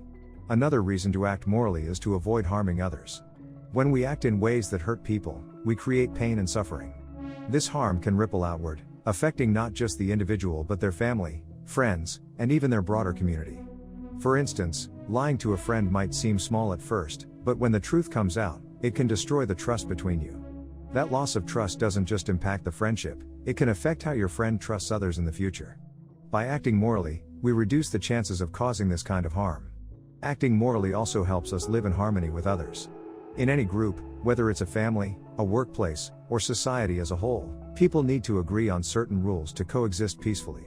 These rules might include respecting others' rights, being honest, and treating everyone fairly. Without these shared principles, conflicts arise more easily. Imagine driving in a city where no one obeys traffic laws. Chaos would reign, and accidents would be constant. Moral behavior acts like those traffic laws, guiding us to live in a way that minimizes conflict and promotes order. Some people might argue that we should act morally because of religion or spirituality. Many religions teach moral principles, often framed as commandments or guidelines from a higher power. For believers, following these principles is not just about living well but also about pleasing God or attaining spiritual rewards. For example, in Christianity, the Golden Rule, treating others as you would like to be treated, encourages empathy and fairness. In Buddhism, the principle of non-harm guides people to avoid actions that cause suffering. These teachings give many people a clear reason to act morally. Even without religion, there are strong reasons to act morally. Philosophers like Immanuel Kant argued that morality is about doing what is right because it is right, not because of what we might gain from it. According to this view, certain actions are morally required, regardless of the consequences. For example, if you find a wallet full of money, returning it to its owner is the right thing to do. You might not get a reward, and it might even take effort to track the person down. But returning it is moral because it respects the owner's property and trust. On a practical level, acting morally also benefits us in the long run. People who consistently act with integrity, kindness, and fairness often build strong relationships. These relationships can provide support, friendship, and opportunities. For instance, an employee who treats coworkers with respect and honesty is more likely to earn their trust and collaboration. Over time, this can lead to career advancement or a more fulfilling work environment. In contrast, someone who lies or cheats might achieve short-term gains but risks losing trust and damaging their reputation. Moral actions can also influence others. When we act morally, we set an example for those around us. Think about a parent teaching their child to share toys with others. The child learns not just the act of sharing but also the values of kindness and fairness. This ripple effect can extend beyond family. A small act of kindness, like helping someone carry a heavy load, might inspire them to do the same for someone else.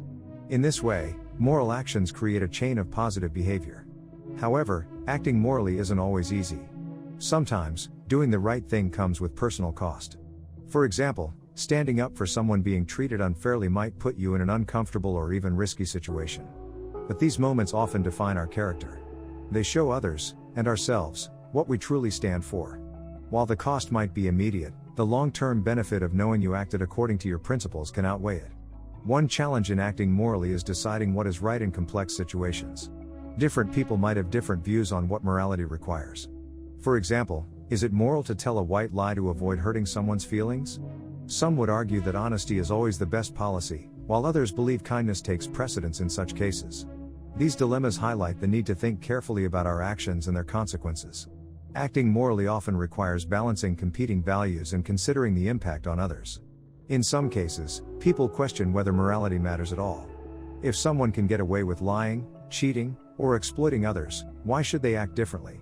The answer lies in the broader impact of their actions. While they might avoid immediate consequences, their behavior contributes to a world where trust and cooperation break down. In a society where no one acts morally, everyone suffers. By choosing to act morally, even when it's not required or expected, we contribute to a better environment for everyone. Ultimately, acting morally is about living in alignment with values that promote well-being, fairness, and respect. These values are not just about avoiding harm but about creating good. Whether through small acts of kindness, fairness in our decisions, or courage in standing up for what's right, moral actions shape the world around us. They build trust, foster cooperation, and inspire others. While the reasons for acting morally might vary, whether based on religion, philosophy, or practicality, the result is the same: a more harmonious and meaningful life. By choosing to act morally, we affirm our commitment to principles that benefit not just ourselves but those around us. This commitment might not always be easy or convenient, but it gives life a sense of purpose and connection. It reminds us that our actions matter and that, in choosing what is right, we contribute to a world where everyone can thrive. The question of whether the ends justify the means has been debated for centuries. It touches on morality, ethics, and the decisions we make in life. At its heart, this question asks whether achieving a good outcome can excuse the use of questionable or harmful actions. On the surface, it might seem simple. If the result is good, does it matter how you get there? But when we look closer, the issue becomes more complex. Consider a common example. Imagine someone steals food to feed their starving family. The end goal here is to keep loved ones alive. The means, however, involve breaking the law and taking from someone else. On one hand, it's hard to argue against saving lives. On the other hand, theft causes harm, even if unintended. The store owner might lose income, and the act itself undermines trust in society. Does the good result make the bad action acceptable? People often disagree, even about cases like this. The phrase "the ends justify the means" is often linked to Machiavelli, a political philosopher from the Renaissance. He argued that leaders sometimes need to use unethical methods to achieve stability and power. For Machiavelli, the ultimate goal of a strong, secure state was more important than individual moral rules. This idea appeals to those who value results over principles, especially in politics or war. Yet, it also raises concerns. If we always prioritize the outcome, where do we draw the line? At what point do the means become too harmful, even if the goal is worthwhile? Another example comes from medicine. Imagine a doctor performs an experimental surgery on a patient with a deadly disease. The surgery has a low chance of success and could harm the patient further. If the surgery works, it could lead to a cure for many others. If it fails, the patient suffers without consent. Is it right for the doctor to take that risk for the greater good? Some would say yes, arguing that potential benefits outweigh the harm. Others would insist that violating the patient's rights makes it unacceptable, no matter the result. History offers many real-world examples. During World War II, the Allies dropped atomic bombs on Japan to end the war quickly. The goal was to save lives by avoiding a prolonged conflict. But the means involved mass destruction and civilian deaths. Even decades later, people argue over whether this decision was justified. Supporters say it ended the war and saved millions of lives. Critics point to the immense suffering it caused and argue there could have been another way. The ends justify the means argument can also appear in everyday life. Imagine a student who cheats on a test to pass an important class. The goal is to avoid failing and to secure a better future. But cheating undermines fairness and devalues hard work. It might help the individual in the short term, but it creates long-term problems. If everyone cheated, the system would collapse. This example highlights a key issue with justifying actions based solely on results. When harmful actions become widespread, they often cause more harm than good. The idea also applies to technology and progress. Companies sometimes cut corners or harm the environment to develop new products or expand their business. They might argue that the benefits, jobs, innovation, and economic growth justify the damage. Yet, ignoring ethical or environmental concerns can lead to disasters. Consider oil spills or unsafe working conditions. These situations show how focusing too much on the outcome can blind us to the cost. Another perspective comes from ethics. Some believe that actions are right or wrong in themselves, regardless of the outcome. This view, often called deontology, suggests that we should follow moral rules no matter what. For example, lying is wrong, even if it protects someone's feelings. Others take a more flexible approach, focusing on consequences.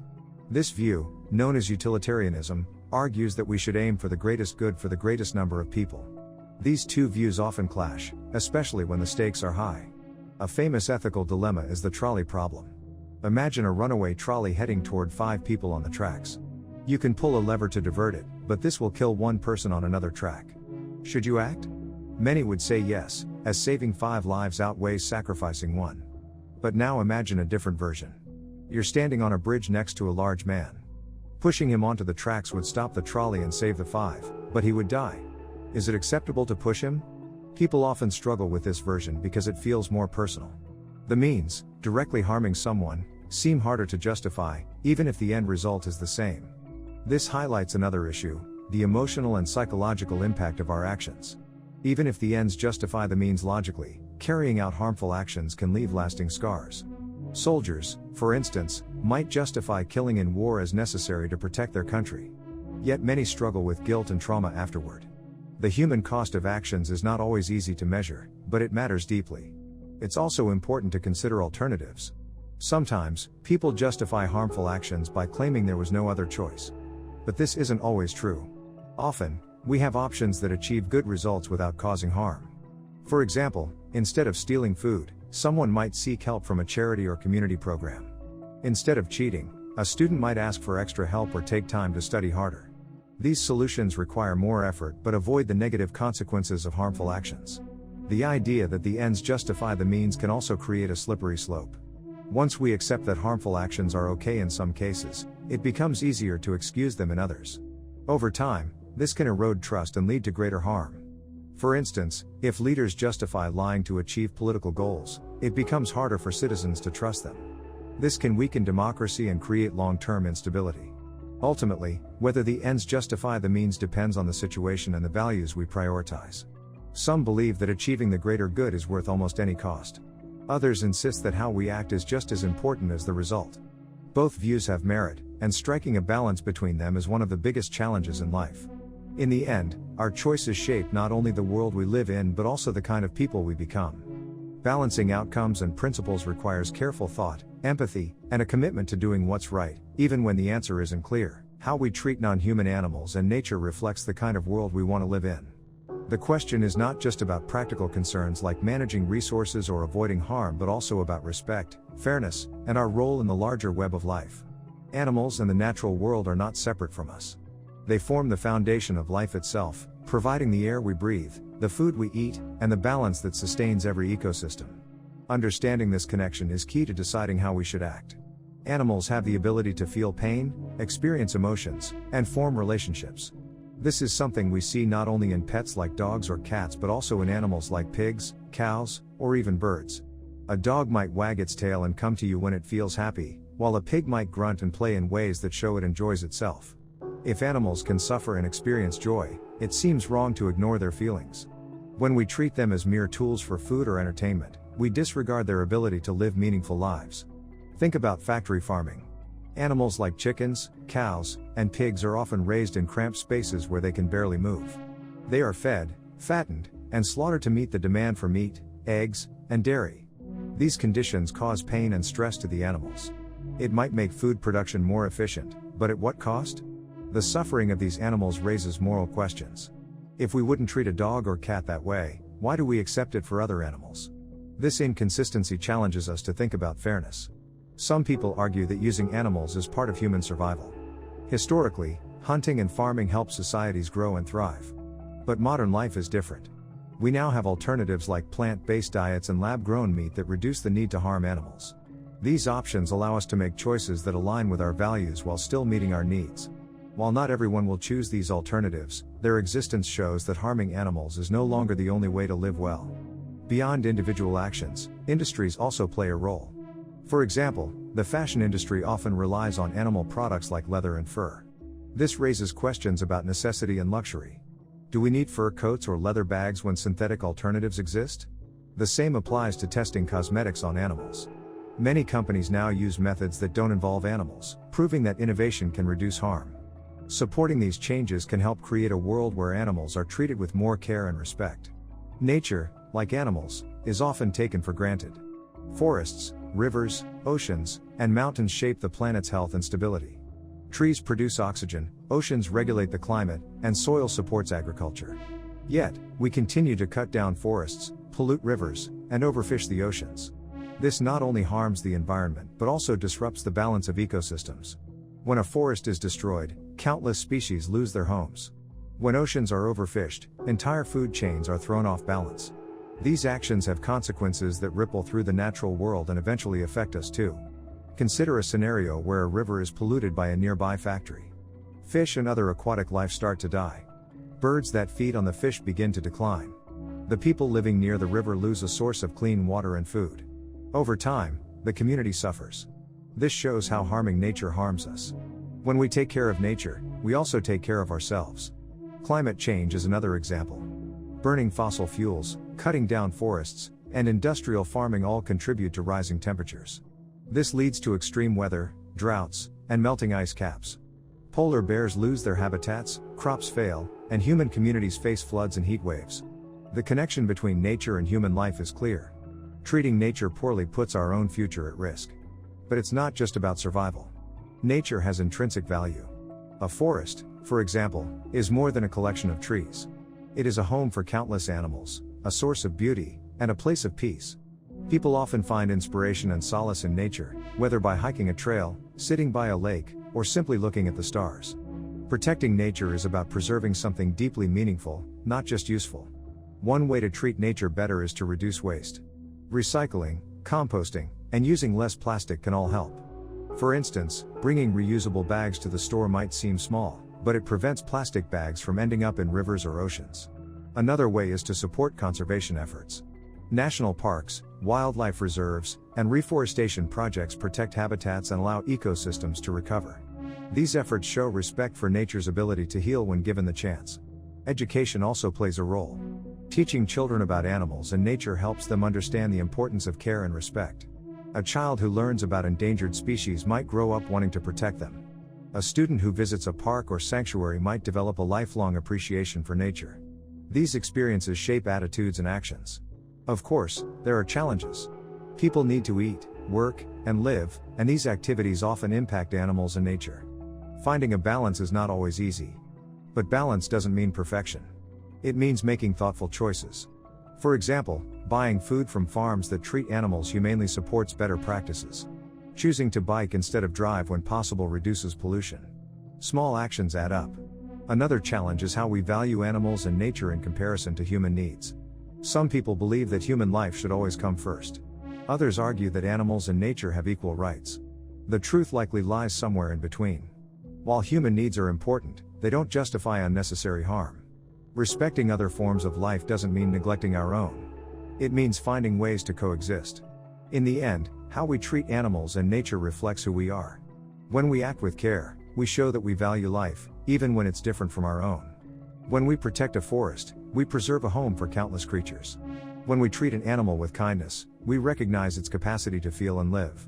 These actions don't just help the world around us, they make us better, more compassionate people.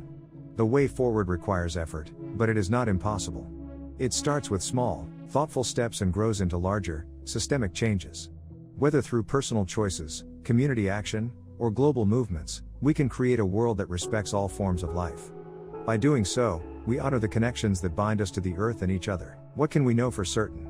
This question has challenged philosophers, scientists, and thinkers throughout history. At first, it feels easy to answer. We know that the sun rises every morning, that fire is hot, and that we exist in some way. But when we dig deeper, the certainty of these things begins to slip away. What does it mean to know something for sure? Can anything truly be beyond doubt? One place to start is with our immediate experiences. If you pinch your arm, you feel a sensation. That feeling is something you cannot deny in the moment it happens. It is raw and direct. You might doubt why you feel it or what causes it, but the sensation itself is real to you as it occurs.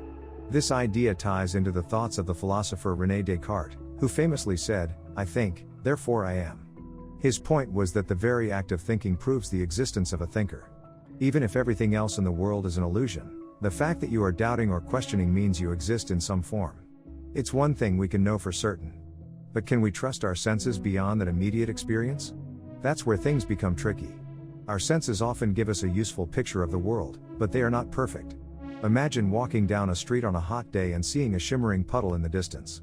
You think it's water, but as you approach, it disappears. This is a mirage, a trick of light that your brain interprets as something real. If your senses can be fooled in simple situations, it's worth asking how much of what you perceive is entirely accurate. Consider dreams as another example. When you dream, everything feels real in the moment. You see people, hear voices, and feel emotions. It's only when you wake up that you realize it wasn't real. Dreams remind us that our minds can create entire worlds that feel just as certain as waking life. This makes you wonder, how do we know that what we experience while awake is any different? Even our memories, which we rely on to make sense of the past, are not always reliable. Studies show that people's recollections of events can change over time. A story you believe happened a certain way might shift in your mind without you realizing it.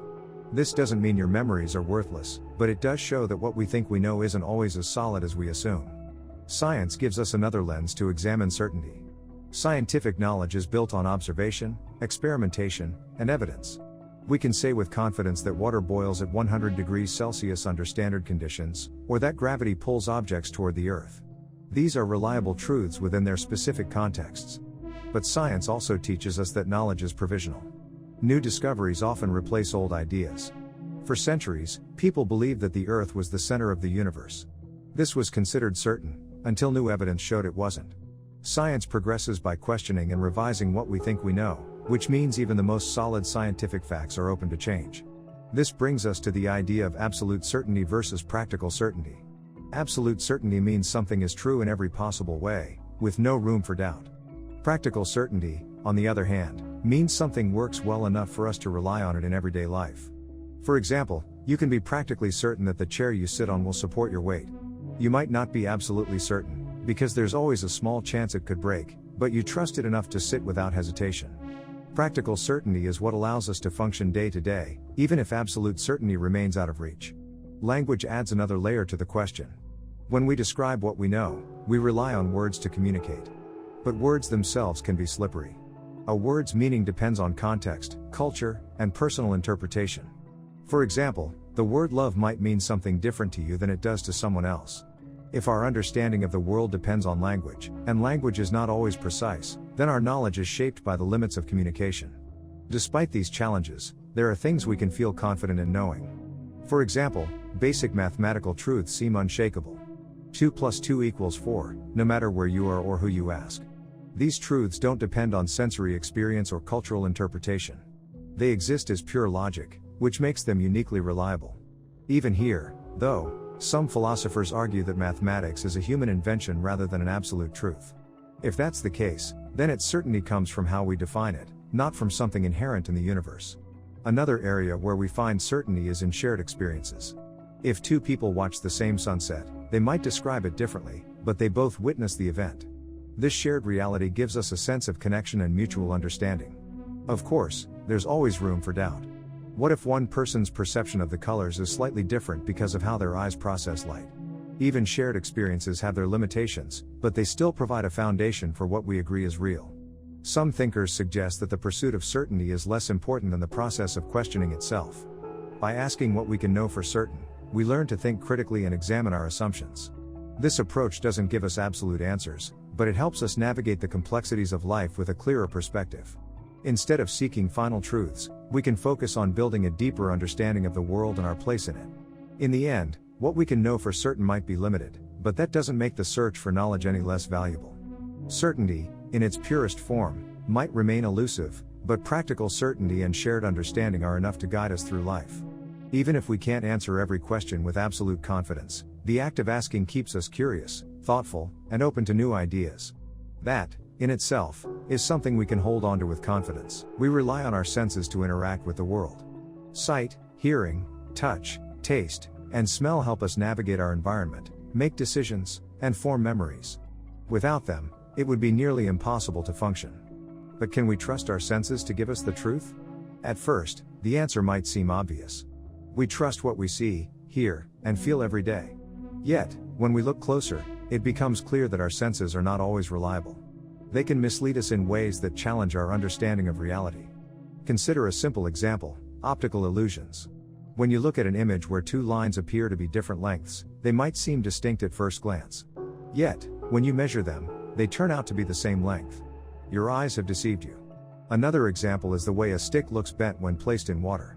Your eyes suggest the stick is no longer straight, but when you pull it out, you see it hasn't changed at all. These examples show that our vision, one of our most trusted senses, can give us false information. Hearing also has its limits. Imagine standing near a train track as a train approaches. The sound of the whistle changes as it moves past you, even though the train itself produces a constant tone. This is known as the Doppler effect, and it highlights how the context of sound changes how we perceive it. In this case, your ears report something that isn't entirely accurate. The whistle hasn't changed, but your experience of it has. Our sense of touch is not immune to error either. Think about holding a warm cup of coffee in one hand and a cold glass of water in the other. If you then place both hands in lukewarm water, The water feels different to each hand. To the hand that held the warm cup, the water feels cold. To the hand that held the cold glass, the water feels warm. The same water produces two conflicting sensations. This shows that touch, like sight and hearing, is influenced by circumstances and isn't always a reliable guide to the truth. Taste and smell, while powerful, also fall short of delivering objective truth. A food that tastes delicious to one person might taste unpleasant to another. Smells, too, can evoke different responses depending on a person's experiences or sensitivities. These senses are deeply tied to memory and emotion, which can distort how we perceive them. For instance, the smell of freshly baked cookies might remind someone of happy childhood moments, while another person might barely notice it. Beyond these everyday examples, there are more profound ways our senses can deceive us. One is the phenomenon of hallucinations. People who experience hallucinations see, hear, or feel things that aren't there. These experiences can feel completely real to the person having them, even though others cannot perceive the same things. This shows that our senses can sometimes create a version of reality that doesn't match the external world. Our brains play a significant role in how we interpret sensory information. The brain processes signals from our senses and turns them into the experiences we have. But the brain doesn't always get it right. For example, when you're in a car and another car next to you moves, you might feel like your car is rolling backward even though it isn't. This is a conflict between what your eyes see and what your body feels. Your brain tries to make sense of the mismatch, but it produces a false sense of motion. Even memory, which relies on sensory input, can be unreliable. People often remember events differently from how they actually happened. This is because the brain doesn't record experiences like a camera. Instead, it reconstructs them each time we recall them, sometimes adding or leaving out details. Two people who witnessed the same event might give completely different accounts, not because they are lying but because their senses and memories interpreted the situation differently. Culture and personal experience also shape how we interpret sensory information. People from different cultures might perceive colors, sounds, or tastes in unique ways based on their upbringing and environment. For example, some languages have more words for certain colors than others. This can affect how people from those cultures distinguish between shades. What feels natural or obvious to one group might seem strange to another. This shows that our senses don't operate in isolation, they are influenced by who we are and where we come from. Technology gives us new tools to explore the limits of our senses. Virtual reality is one example. When someone wears a VR headset, they can experience a completely different environment. They might walk through a jungle or fly through space, all while standing in their living room. Their senses tell them they are somewhere else, even though they know it isn't real. This demonstrates how easily our senses can be tricked when given the right signals. Despite these limitations, our senses are still incredibly useful. They help us survive and make sense of the world. Even when they give us incomplete or inaccurate information, they usually do a good enough job to help us function. For example, if you see a car speeding toward you, your senses alert you to move out of the way. You don't stop to question whether the car is real, you act on what you perceive, and it keeps you safe. So, can we trust our senses to give us truth? The answer depends on what we mean by truth. If truth means a perfect, objective understanding of reality, then no, we cannot fully trust our senses. They are limited, influenced by context, and shaped by our brains, experiences, and cultures. But if truth means a practical understanding of the world that helps us navigate it, then yes, we can trust our senses most of the time. It's important to remember that our senses are tools, not guarantees of truth. They give us a starting point for understanding the world, but they need to be questioned and tested.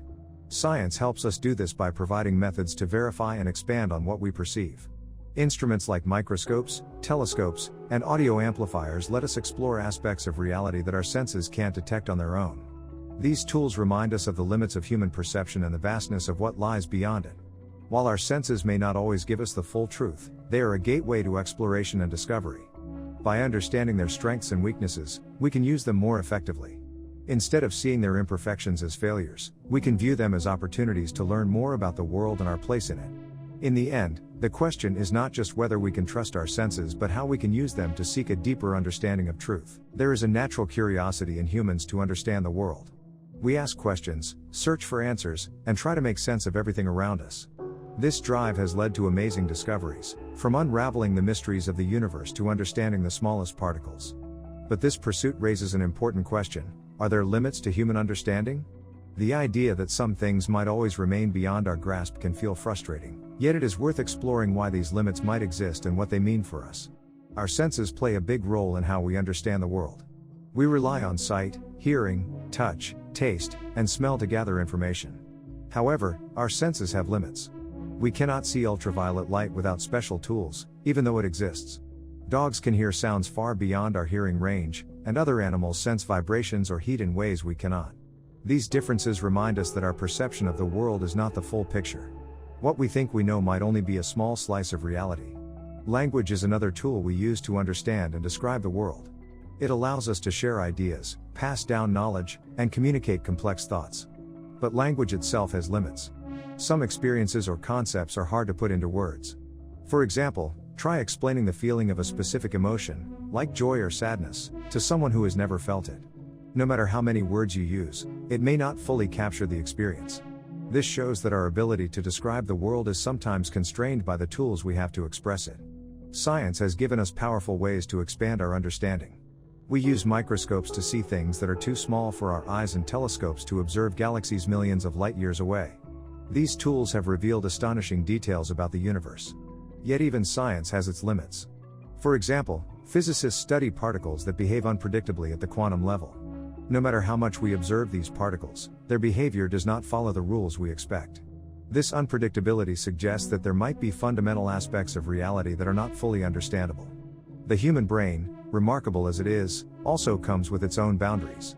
We can process a great deal of information, but only up to a point. Imagine trying to solve a math problem while someone plays loud music in the background. Your brain struggles to focus because it can only handle so much at once. This limitation extends beyond distractions. The brain itself is wired to simplify complex problems into manageable ideas. While this helps us navigate daily life, it also means we might overlook important details or fail to grasp the bigger picture. Another challenge to human understanding is the sheer scale of the universe. The cosmos is vast, with billions of galaxies, each containing billions of stars. On the other hand, there is the microscopic world, where particles and forces interact in ways that seem foreign to our everyday experience. Our minds evolved to deal with problems on a human scale, finding food, building shelter, or navigating social relationships. Understanding things as vast as the universe or as small as quarks may simply be beyond what our brains were designed to handle. Philosophy also tackles questions that seem to resist clear answers. For centuries, thinkers have debated ideas about consciousness, morality, and existence. These debates often raise more questions than they resolve. For example, what does it mean to be conscious? Is it something that only humans experience, or do animals and machines also have a form of consciousness? Despite all our efforts, we still do not have a definite answer. This might suggest that some questions are inherently unanswerable, or that our way of thinking is not equipped to solve them. Even in practical terms, there are situations where understanding might not be possible. Consider the experience of another person. You can listen to someone's story, empathize with their feelings, and even imagine yourself in their place. But you can never fully know what it is like to be them. Their thoughts, feelings, and perspective are shaped by a lifetime of experiences that you cannot access. This shows that some aspects of reality are deeply personal and therefore beyond the reach of anyone else's understanding. Technology has opened new doors for exploration, but it also highlights how much we do not know. Artificial intelligence, for example, can process huge amounts of data and find patterns that humans might miss. However, there are limits to what we understand about how these systems work. Sometimes, even the programmers who design AI cannot fully explain why it makes certain decisions. This lack of understanding within our own creations points to how complex certain systems can become. Culture and history also shape our understanding in ways we might not notice. What one society considers a fundamental truth might be viewed differently in another culture. For instance, ideas about time differ across the world. In some cultures, time is seen as linear, with a clear past, present, and future. In others, time is viewed as cyclical, constantly repeating itself. Neither perspective is more correct than the other, but they demonstrate how our understanding can depend on context. Despite all these challenges, limits to understanding are not necessarily a bad thing. They remind us to stay humble in the face of complexity. Just because we cannot fully grasp something now does not mean we never will. History is full of moments when people overcame the limits of their time. For centuries, it seemed impossible to fly, but now air travel is routine. Diseases that once killed millions are now preventable through vaccines. Each breakthrough shows that the boundaries of understanding can shift. At the same time, some limits may remain permanent. If there are aspects of the universe that operate in ways completely foreign to human thought, we might never fully comprehend them. But this does not mean the effort is pointless. Even partial understanding can lead to incredible progress. Exploring the unknown pushes us to grow, adapt, and develop new tools for thinking. The search for understanding is deeply human. It is what drives us to look at the stars, build machines, and write stories about our place in the world. While there may be limits to what we can know, those limits do not define us. They inspire us to ask better questions, seek creative solutions, and embrace the wonder of the unknown. In a way, the limits themselves are part of what makes life so fascinating. The mystery keeps us moving forward, even when the answers seem out of reach. Differentiating between truth and opinion is essential for understanding the world and making good decisions. Truth refers to something that is consistent with fact or reality, while opinion reflects a personal belief, feeling, or perspective. At first glance, the difference may seem obvious, but in practice, it can be tricky to tell them apart. Our emotions, biases, and the complexity of information can blur the line between what is true and what we merely believe. A truth is based on evidence. It is something that can be verified through observation, measurement, or logical reasoning. For instance, if you say that water boils at 100 degrees Celsius at sea level, this is a truth. You can test it by boiling water and measuring its temperature. On the other hand, an opinion is subjective. It often reflects personal preferences, values, or interpretations. If someone says, vanilla ice cream is the best flavor, this is an opinion. It cannot be proven right or wrong because it depends on personal taste. One way to distinguish truth from opinion is to ask whether the statement can be tested or proven. For example, consider the statement, exercise improves physical health. This is a truth because scientific studies have consistently shown that exercise strengthens muscles, improves cardiovascular health, and reduces the risk of disease. Now compare it to the statement, running is the best form of exercise. This is an opinion because best depends on what someone values, such as convenience, enjoyment, or calorie burn. Another way to tell the difference is to examine the source of the information. Truths often come from credible sources that rely on evidence and expertise. For instance, a peer-reviewed study published in a scientific journal is more likely to present truths than a random post on social media. However, even credible sources can sometimes include opinions, especially in editorials or opinion pieces. Reading carefully and checking for evidence can help identify which parts of the content are factual and which are based on personal views. Context is also important. Sometimes, what seems like a fact might be presented in a way that reflects opinion. Consider news reporting. A news story might say, the city has allocated $2 million to improve public transportation. This is a truth because it reports a measurable event. But if the story adds, this is a waste of taxpayers' money, it introduces an opinion. The first part is verifiable, while the second part reflects a judgment that people may or may not agree with. Language plays a role in identifying truth and opinion. Opinions often include words that express feelings or judgments, like best, worst, should, or amazing. Truths tend to use neutral and precise language. For example, the book was published in 2020 as a truth because it states a verifiable fact. The book is a masterpiece as an opinion because it reflects someone's evaluation of the book's quality. Our biases can also make it hard to separate truth from opinion. People often accept information that aligns with what they already believe and dismiss information that challenges their views. This is called confirmation bias. For example, if you strongly believe that organic food is healthier, you might accept a study supporting this view without questioning its methods. But if you see a study that suggests organic food is not significantly different in nutrition from conventional food, you might dismiss it without examining the evidence. Being aware of this tendency can help you evaluate information more fairly. Another challenge is that some opinions are based on partial truths, making them feel more convincing. For instance, someone might say, smartphones are bad because they harm face-to-face communication. It's true that excessive smartphone use can reduce in-person interactions, but the statement simplifies a complex issue. Smartphones also enable people to connect across distances, access information, and enhance productivity. Recognizing when opinions are oversimplifying or exaggerating truths is important for understanding the full picture. Science offers a helpful model for distinguishing truth from opinion. Scientific truths are based on hypotheses that are tested through observation and experimentation. For example, the theory of gravity has been tested countless times and consistently explains the behavior of objects under certain conditions. However, science also evolves. New discoveries can refine or challenge existing truths. This doesn't mean the earlier truths were wrong but that they were incomplete. This process reminds us to stay open to new evidence and avoid treating any one perspective as absolute. In everyday life, applying similar methods can help clarify truth and opinion. Asking questions like what evidence supports this? Or can this be tested? Can reveal whether a statement is grounded in reality. For example, if someone claims, electric cars are better for the environment, you might ask, what evidence supports this? Research shows that electric cars produce fewer emissions over their lifetime than gas-powered cars, which supports the claim. But if someone adds, everyone should drive an electric car, this is an opinion because it assumes one solution fits everyone's circumstances. Critical thinking is another valuable tool. It involves analyzing information carefully, looking for logical consistency, and considering alternative perspectives. For example, imagine a debate about whether a new city policy is effective. One person might argue, the policy is working because traffic congestion has decreased. Another might counter, it's not working because small businesses are struggling. Both points could be partly true, but they focus on different aspects of the issue. Critical thinking helps you weigh these perspectives and consider the bigger picture. It's also helpful to distinguish between facts and interpretations. A fact is something that happened or exists, like the temperature today is 30 degrees Celsius.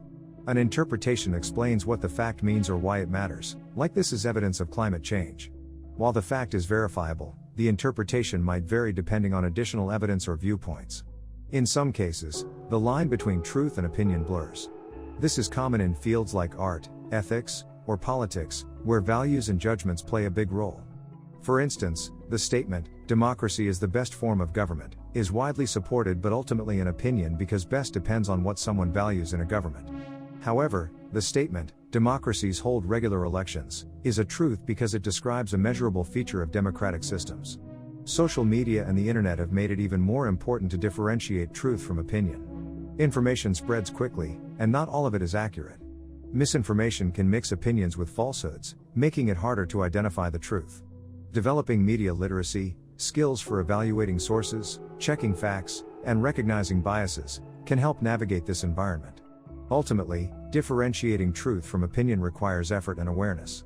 It means questioning what you hear, seeking evidence, and being willing to revise your beliefs when new information emerges. While it's not always easy, this process strengthens your ability to understand the world and make informed decisions. Truth provides a foundation for knowledge, while opinions add richness to discussions. Recognizing the difference allows us to engage with both thoughtfully. Time is something we all experience, yet it remains one of the greatest mysteries of existence. People have always wondered whether time has a beginning or an end. It's a question that touches on science, philosophy, and even personal experience. To answer it, we need to think about what time really is and how it relates to the universe. Most of us think of time as something simple, like the ticking of a clock or the movement of the sun across the sky. But time is much more than that. It helps us understand change. Without time, there would be no before or after, just a single, unchanging moment. This is why people have always tried to measure time, whether through the cycles of the moon, the position of the stars, or the invention of clocks. But measuring time doesn't explain where it comes from or whether it has limits. Many scientists and philosophers believe time began with the universe. The most widely accepted scientific theory about the universe's origin is the Big Bang. This theory says the universe started about 13.8 billion years ago from a single point of extreme heat and density. Before the Big Bang, there was no space, no matter, and no time. In this sense, time has a beginning. It started when the universe came into existence. This idea comes from how we observe the universe expanding. If we reverse this expansion in our minds, everything collapses back to that starting point. But what does it mean for time to have a beginning? Imagine standing on a beach and looking at the horizon. The horizon seems to mark the edge of the earth, but if you travel toward it, you realize it's not an edge at all. It's just a point where your perspective changes. The beginning of time could be like that. It might seem like a starting point, but it's possible there's more to it than we can see or understand. Some scientists suggest that the Big Bang might not be the absolute beginning. Instead, it could be part of a larger cycle. This idea is called the cyclical universe theory. It suggests the universe might expand and contract over and over, like a heartbeat. In this view, time wouldn't have a true beginning because each cycle leads to the next. But proving this idea is incredibly difficult because we don't have the tools to observe what happened before the Big Bang, if anything. Thinking about the end of time is just as challenging. The universe is still expanding, and scientists believe it will keep expanding for a long time. But what happens after that depends on how the expansion behaves. One possibility is the Big Freeze. In this scenario, the universe keeps expanding forever. Over time, stars burn out, galaxies drift apart, and everything becomes cold and dark. Time would continue, but there would be no events to mark it, no life, no movement, just an empty void. Another possibility is the Big Crunch. If the universe stops expanding and starts collapsing, everything would eventually come back together into a single point, like the reverse of the Big Bang. Some scientists think this collapse could mark the end of time. But if the cyclical universe theory is correct, the collapse might lead to another Big Bang, starting time over again. There's also the Big Rip theory.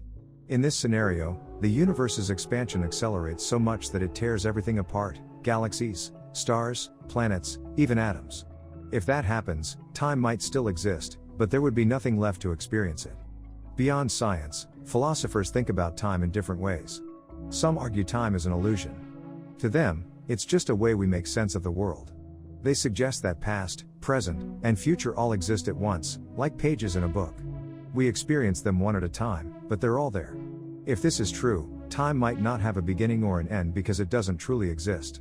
Others see time as a flow, moving from the past to the future. In this view, time might have a starting point, but its end depends on whether the universe or anything in it can still experience change. As long as change is possible, time would continue. The question of time's limits also touches on personal experience.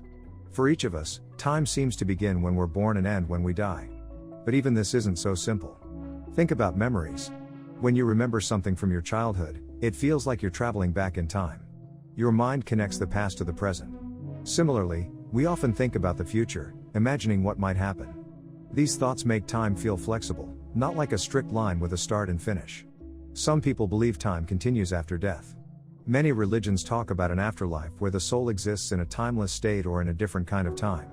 These ideas can't be proven, but they show how deeply connected the question of time is to human beliefs and hopes.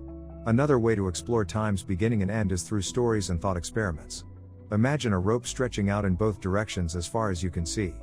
Does the rope have an end, or does it go on forever? Now imagine a movie.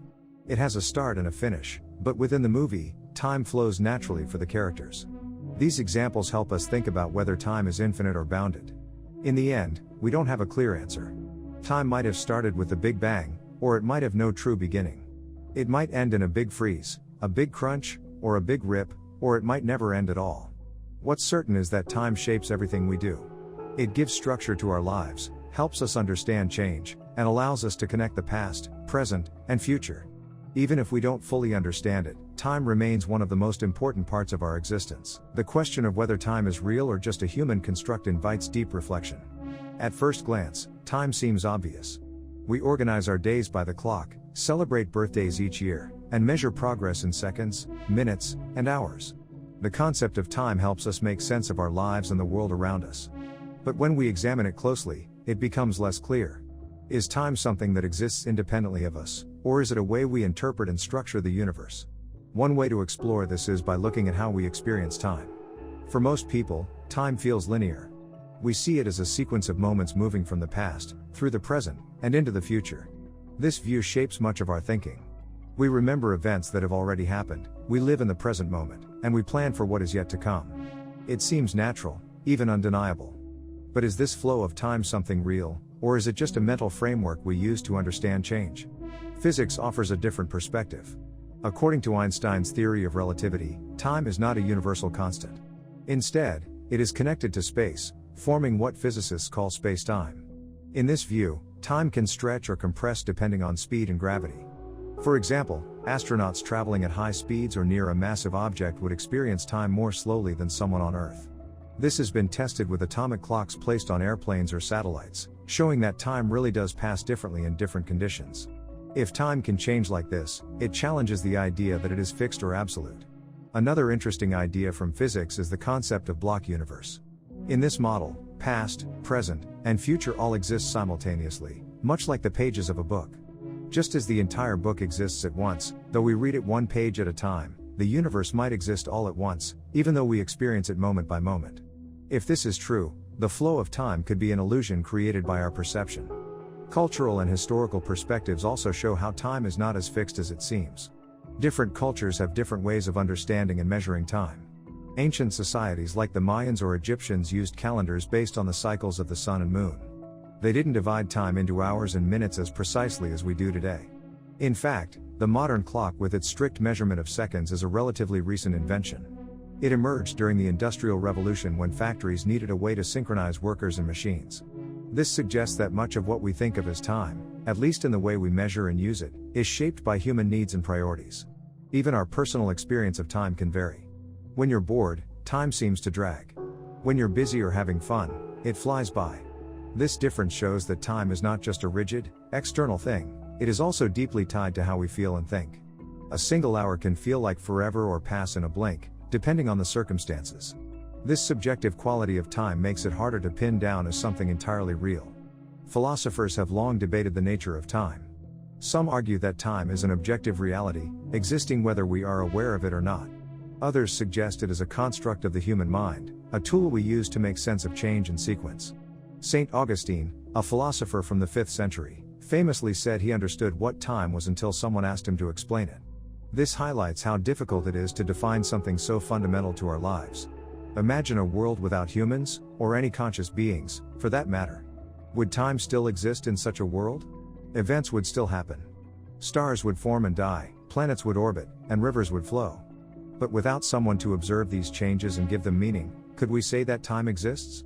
This thought experiment suggests that time might not be an inherent part of the universe but rather a framework we impose on it. Language also plays a role in how we perceive time. In many languages, we speak of time as if it were a tangible thing. We say we save time, spend time, or run out of time, treating it like a resource. These metaphors shape how we think about time, making it feel more real and physical than it might actually be. But these are just ways of speaking, not evidence that time itself has a physical form. Another layer to this question involves memory and anticipation. Much of our sense of time comes from remembering the past and imagining the future. Without memory, we would have no sense of the past.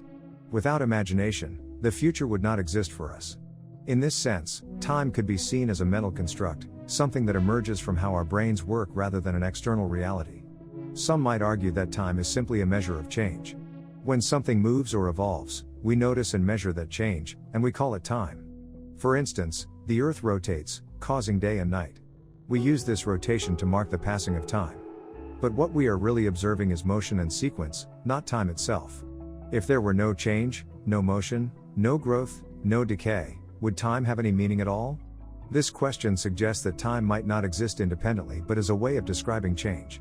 On the other hand, we rely on time for almost everything. It organizes our lives, helps us plan, and allows us to coordinate with others.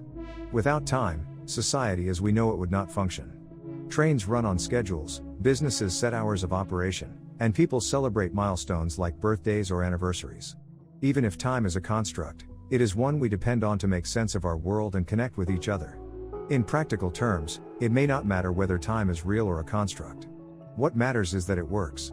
Whether time flows like a river or is simply a way we interpret change, it allows us to live our lives with structure and purpose. The fact that we can ask these questions and explore different perspectives shows the depth of human curiosity and imagination. Ultimately, the question of whether time is real may not have a definitive answer. It challenges us to think beyond what we take for granted and consider new possibilities. Whether we see time as an unchanging truth or a human invention, it remains one of the most fascinating and mysterious aspects of our existence. The idea of changing the past or predicting the future is one that has fascinated people for generations. Stories about time travel, fortune-telling, and alternate timelines are common in literature and film. But when we move beyond fiction and consider reality, the question becomes more complicated. To answer whether we can change the past or predict the future accurately, we need to examine how time works, how we experience it, and whether we have the ability to control it. The past feels fixed. Events happened in a specific sequence, and we see their outcomes in the present. For example, you might remember missing an important opportunity because of a decision you made years ago. The consequences of that choice continue to influence your life. But could you go back and make a different choice? Science and logic tell us no. Time seems to move in one direction. Once something has occurred, it leaves a mark that cannot be undone. Even if we entertain the idea of changing the past, the concept creates problems. Think about what might happen if you went back and stopped an important event, like your grandparents' meeting. If they never met, you wouldn't exist. This is often called the grandfather paradox. It highlights how altering the past might create contradictions. Changing one event could unravel the chain of events that led to the present. These paradoxes suggest that the past, as we know it, is beyond our ability to change. Some theories in physics propose that time is more flexible than it seems. Einstein's theory of relativity, for example, shows that time is not the same for everyone. It can stretch or compress depending on factors like speed and gravity. This opens up interesting ideas about how time might work on a deeper level. However, even if time is not as rigid as it appears, there is no evidence to suggest we can move backward and rewrite history. The laws of cause and effect seem to hold firmly in place. When it comes to predicting the future, the situation is slightly different. Unlike the past, the future hasn't happened yet. This gives the impression that it might be open to influence or prediction. But the ability to predict the future depends on many factors. Some events, like a solar eclipse, are predictable with incredible accuracy. Scientists can calculate when and where an eclipse will occur because they understand the movements of celestial bodies. These predictions rely on the laws of physics, which are consistent and measurable. However, predicting human behavior or complex systems is far more challenging. Take the weather as an example. Meteorologists use advanced models and data to forecast the weather, but even with powerful computers, their predictions are only reliable up to a certain point. The weather is influenced by countless variables, and small changes in one part of the system can lead to large differences in the outcome. This is known as the butterfly effect, a term from chaos theory. It suggests that small actions, like the flap of a butterfly's wings, can have far-reaching consequences. Predicting human events faces similar challenges. People's choices and interactions are influenced by emotions, circumstances, and countless unpredictable factors. You might think you know how someone will act in a given situation, but even small changes can alter their behavior. This makes it difficult to predict future events with certainty. History is full of examples where predictions failed. Experts predicted that certain wars would be short or that technologies like the internet would have limited impact. These mistakes show how hard it is to foresee the future, even with the best information. Some people turn to fortune telling or astrology for guidance about the future. While these practices can provide comfort or a sense of control, there is no scientific evidence to support their accuracy. Predictions made by psychics or horoscopes are often vague, allowing people to interpret them in ways that seem meaningful. For example, a prediction that you will face a major decision can apply to almost anyone. This flexibility makes it easy to believe that such predictions are true, even when they are not based on any real insight. Despite these challenges, there are ways we can think about the future that are useful. While we may not predict events with absolute accuracy, we can identify patterns and trends. Economists, for instance, use data to predict how markets might behave. Doctors use medical knowledge to predict how a patient's condition will progress. These predictions are not always perfect, but they are based on evidence and reasoning. They help us prepare for possibilities rather than claim certainty. The act of preparing for the future highlights an important truth. While we cannot predict it perfectly, we can influence it through our actions. Choices made today shape the outcomes of tomorrow. If you study hard, you increase your chances of doing well on a test. If you save money, you build financial security for the future. These examples show how we can have some control over what lies ahead, even if we can't foresee every detail. When thinking about the future, it's also important to recognize the role of randomness. Life is full of surprises, both good and bad. You might meet someone by chance who changes your life in a profound way. Or you might face an unexpected challenge that forces you to adapt. These random events remind us that the future is not entirely within our control. They also highlight why predictions can only take us so far. No matter how much we plan or analyze, life will always contain an element of uncertainty. In both the past and the future, the limits of our control point to a common theme: the importance of the present. While we cannot change what has already happened or predict what will happen next with total accuracy, we have the power to act in the present moment. The choices we make today ripple forward into the future, shaping the outcomes we experience. This perspective encourages us to focus on what we can do now, rather than becoming stuck in regrets about the past or worries about the future. In the end, the past and the future remain mysteries in their own ways. The past is fixed, unchangeable, and shaped by countless causes and effects. The future is uncertain, influenced by chance, patterns, and our actions. While we may never fully understand or control time, we can learn from it. The past teaches us lessons. The future inspires us to dream and prepare. But it is in the present where we live and where we hold the greatest power to make a difference. By acting with intention today, we can honor the past and create a future worth looking forward to. What happens after we die is one of the most profound and universal questions humans ask. Everyone faces death, yet its nature remains one of life's greatest mysteries. Cultures, religions, and individuals have developed different answers over time. Some believe in an afterlife, others think nothing happens, and many fall somewhere in between.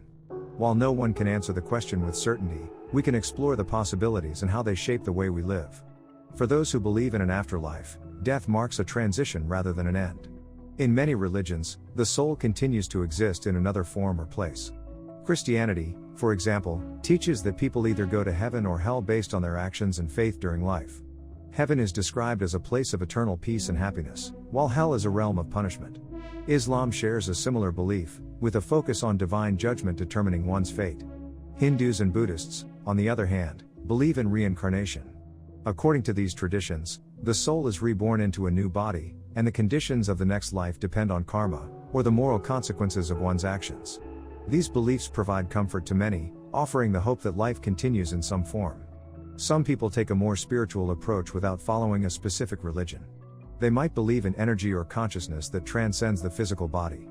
For example, the idea of becoming one with the universe is a common theme in spiritual thinking. This perspective often sees death as a return to a larger, interconnected whole. While these ideas are harder to define, they offer a way to think about death as part of a larger cycle. Science, on the other hand, takes a different view. From a scientific perspective, when the body stops functioning, life ends. The heart stops beating, the brain stops working, and the body begins to break down. Consciousness, which depends on the brain, ceases. For many scientists and materialists, this means that death is the end of personal experience. There is no continuation of the self, no awareness, and no afterlife. This view can feel stark, but it aligns with what we can observe in the natural world. Even within science, there are mysteries. Researchers studying near-death experiences have noted fascinating patterns. People who have come close to death often report seeing a bright light, feeling a sense of peace, or even encountering loved ones. These experiences are remarkably consistent across cultures, which makes them intriguing. Scientists suggest they might result from the brain's activity during extreme stress or oxygen deprivation. For example, the bright light could be linked to changes in the visual cortex, while feelings of peace might stem from the release of endorphins. While these explanations are plausible, they don't answer the deeper question of whether these experiences point to something beyond the physical. The idea of nothingness after death is perhaps the hardest for many people to accept. Imagining the absence of thought, feeling, or awareness is unsettling. But it is worth considering that non-existence is not a new experience. Before we were born, we didn't exist, and we weren't aware of anything. If death is a return to that state, it might not be as frightening as it seems. Thinking about it this way can provide a sense of peace. After all, if we won't be aware of anything, we won't suffer or feel loss. Cultural attitudes toward death also influence how people answer this question. In some societies, death is seen as a natural part of life, not something to fear. For example, in Mexico, the Day of the Dead celebrates the lives of those who have passed. Families create altars, share stories, and honor their ancestors. This perspective emphasizes connection and continuity rather than loss. Other cultures have similar rituals that focus on remembering and honoring the dead, which can make the idea of death feel less final. In contrast, many modern societies view death as something to avoid or postpone. Medical advances have extended life expectancy, but they have also created new challenges. People now face decisions about end-of-life care, often grappling with questions about quality of life and dignity in death. These situations force us to confront our own mortality, even if we'd rather not think about it. Some thinkers suggest that our fear of death shapes much of human behavior. The desire to leave a legacy, create art, or build relationships might all stem from a need to feel that something of us will endure. This idea, known as terror management theory, suggests that our awareness of death motivates us to seek meaning and purpose. Whether or not this is true, it highlights how deeply the question of what happens after we die influences our lives. Another perspective comes from those who study consciousness. Some scientists and philosophers argue that consciousness might not depend entirely on the brain. If this is true, it raises the possibility that some aspect of the self could continue after death. Studies in fields like quantum mechanics and neurology hint at complex interactions between mind and matter, though these ideas remain speculative. While we don't have definitive answers, exploring these possibilities keeps the question open. In the end, what happens after we die may be less important than how we live now. Knowing that life is finite can inspire us to make the most of it. It can encourage us to cherish relationships, pursue passions, and leave the world a little better than we found it. Even if we can't know what comes next, we can find meaning and purpose in the present.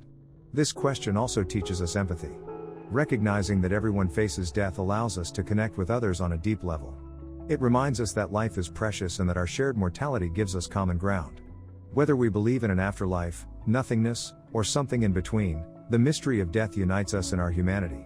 So, what happens after we die? The truth is, we don't know. Each perspective, religious, scientific, spiritual, or cultural, offers a way of understanding something we can't fully grasp. While the uncertainty can be unsettling, it also opens the door to wonder. The lack of a definitive answer allows us to explore, imagine, and find meaning in our own way. Perhaps that's the beauty of the question. It reminds us to live fully, love deeply, and embrace the mystery that makes life so rich. The idea of immortality has fascinated people for as long as stories have been told. The thought of living forever, free from the fear of death, might seem like the ultimate gift. Imagine having all the time in the world to learn, travel, build relationships, and experience everything life offers. Yet, when we look closer, immortality might not be as perfect as it seems. It could even become a burden, leaving us to wonder whether living forever would be desirable or a curse. Think about the appeal of immortality. For most of us, life feels too short. There are always books left unread, places unseen, and dreams unfulfilled. With unlimited time, there would be no rush. You could pursue every passion, master every skill, and explore every corner of the world. You could build deeper relationships, unhurried by the ticking clock of mortality. You might even see the rise and fall of civilizations, watching history unfold in a way no one else ever could. The possibilities seem endless and thrilling. But then, there's the question of what life would be like after the novelty fades. Would experiences feel less meaningful if you knew you had forever to have them? Imagine trying a new food or visiting a new city.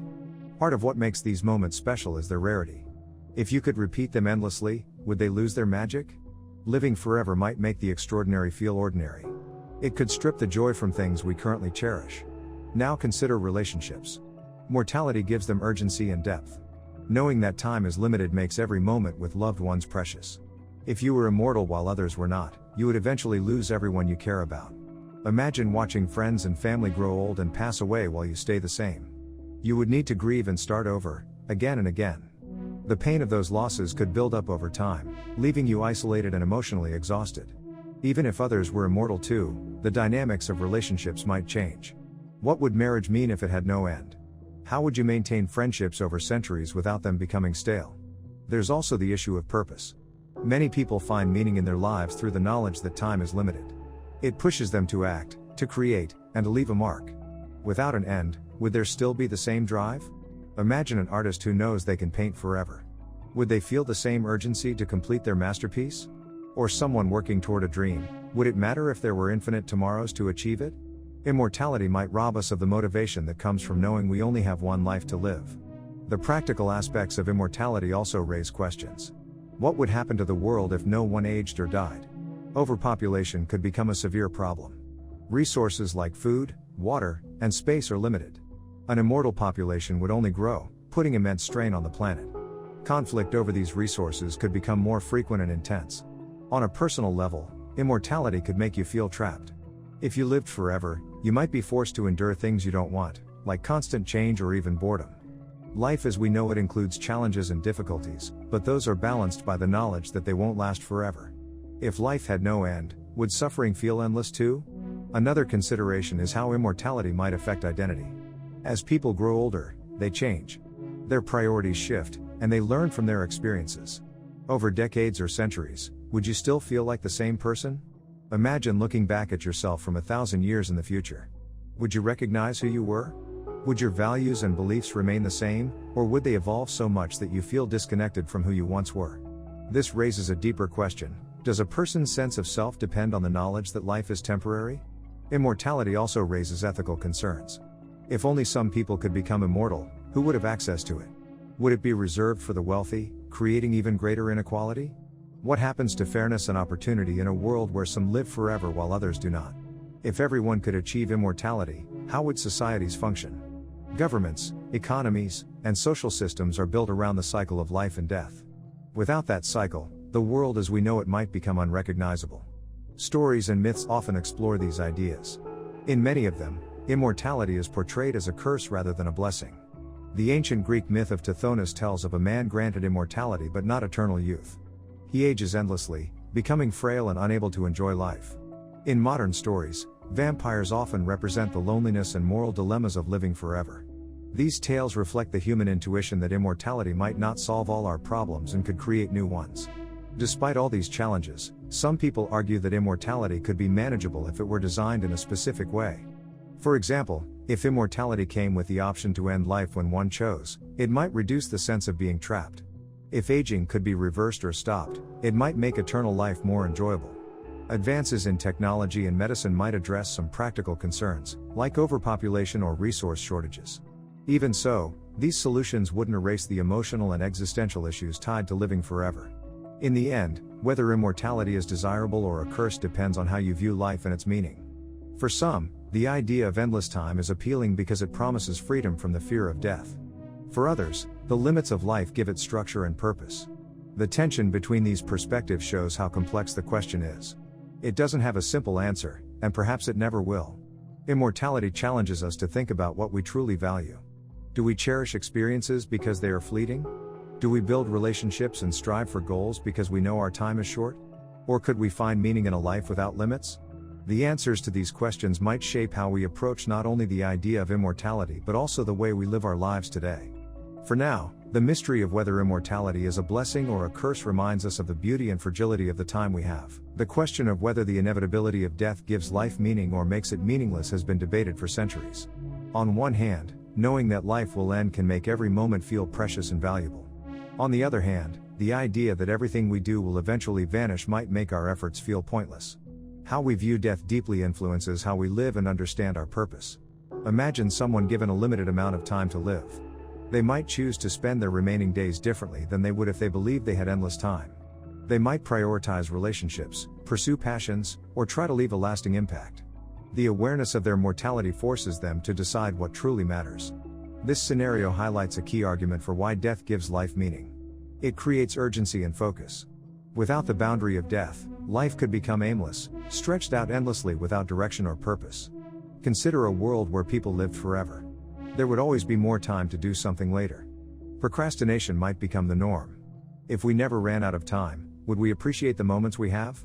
It's the finite nature of life that encourages us to act. A sunset feels beautiful partly because it doesn't last. The same can be said for life itself. Knowing that it ends can make the experiences within it more vivid and meaningful. However, this perspective doesn't comfort everyone. Some people argue that death makes life meaningless. They see no point in striving for achievements, building relationships, or creating anything when all of it will eventually disappear. If death erases everything, why bother? This perspective is often tied to the idea that for life to have meaning, it must have permanence. Achievements feel less significant if they won't last forever. Think about a sandcastle built on the beach. Some see beauty in the act of creating it, even though the waves will wash it away. Others find it futile to put effort into something so temporary. The same difference in attitude applies to life. For some, the temporary nature of life adds value. For others, it makes the effort seem pointless. Whether death adds or subtracts meaning depends largely on how people view the importance of permanence. The inevitability of death also raises questions about legacy. Many people find meaning in the idea of leaving something behind. This could be in the form of children, art, ideas, or positive change in the world. They see their contributions as a way to live on after they're gone. Even though they won't be there to witness the impact, the thought of influencing future generations can provide a sense of purpose. At the same time, this idea of legacy has limits. Over a long enough time, even the greatest legacies fade. Empires crumble, records are broken, and memories are forgotten. If meaning relies solely on being remembered, it becomes fragile. For some, this realization reinforces the idea that death makes life meaningless. If nothing lasts, what's the point?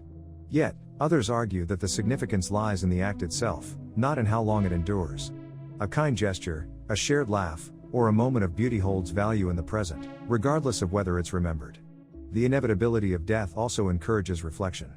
It makes people consider what they value and why.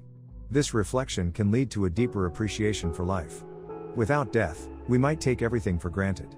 Knowing that time is limited often pushes people to savor the small joys, a good meal, a meaningful conversation, or the warmth of the sun on their face. These moments might seem trivial, but they form the fabric of a life well lived. Death can also serve as a reminder of our shared humanity. Everyone, regardless of status, beliefs, or background, faces the same end. This commonality can foster empathy and connection. It reminds us that we're all part of something larger, even as individuals. In this way, death can bring people closer together, creating meaning through shared experiences and understanding.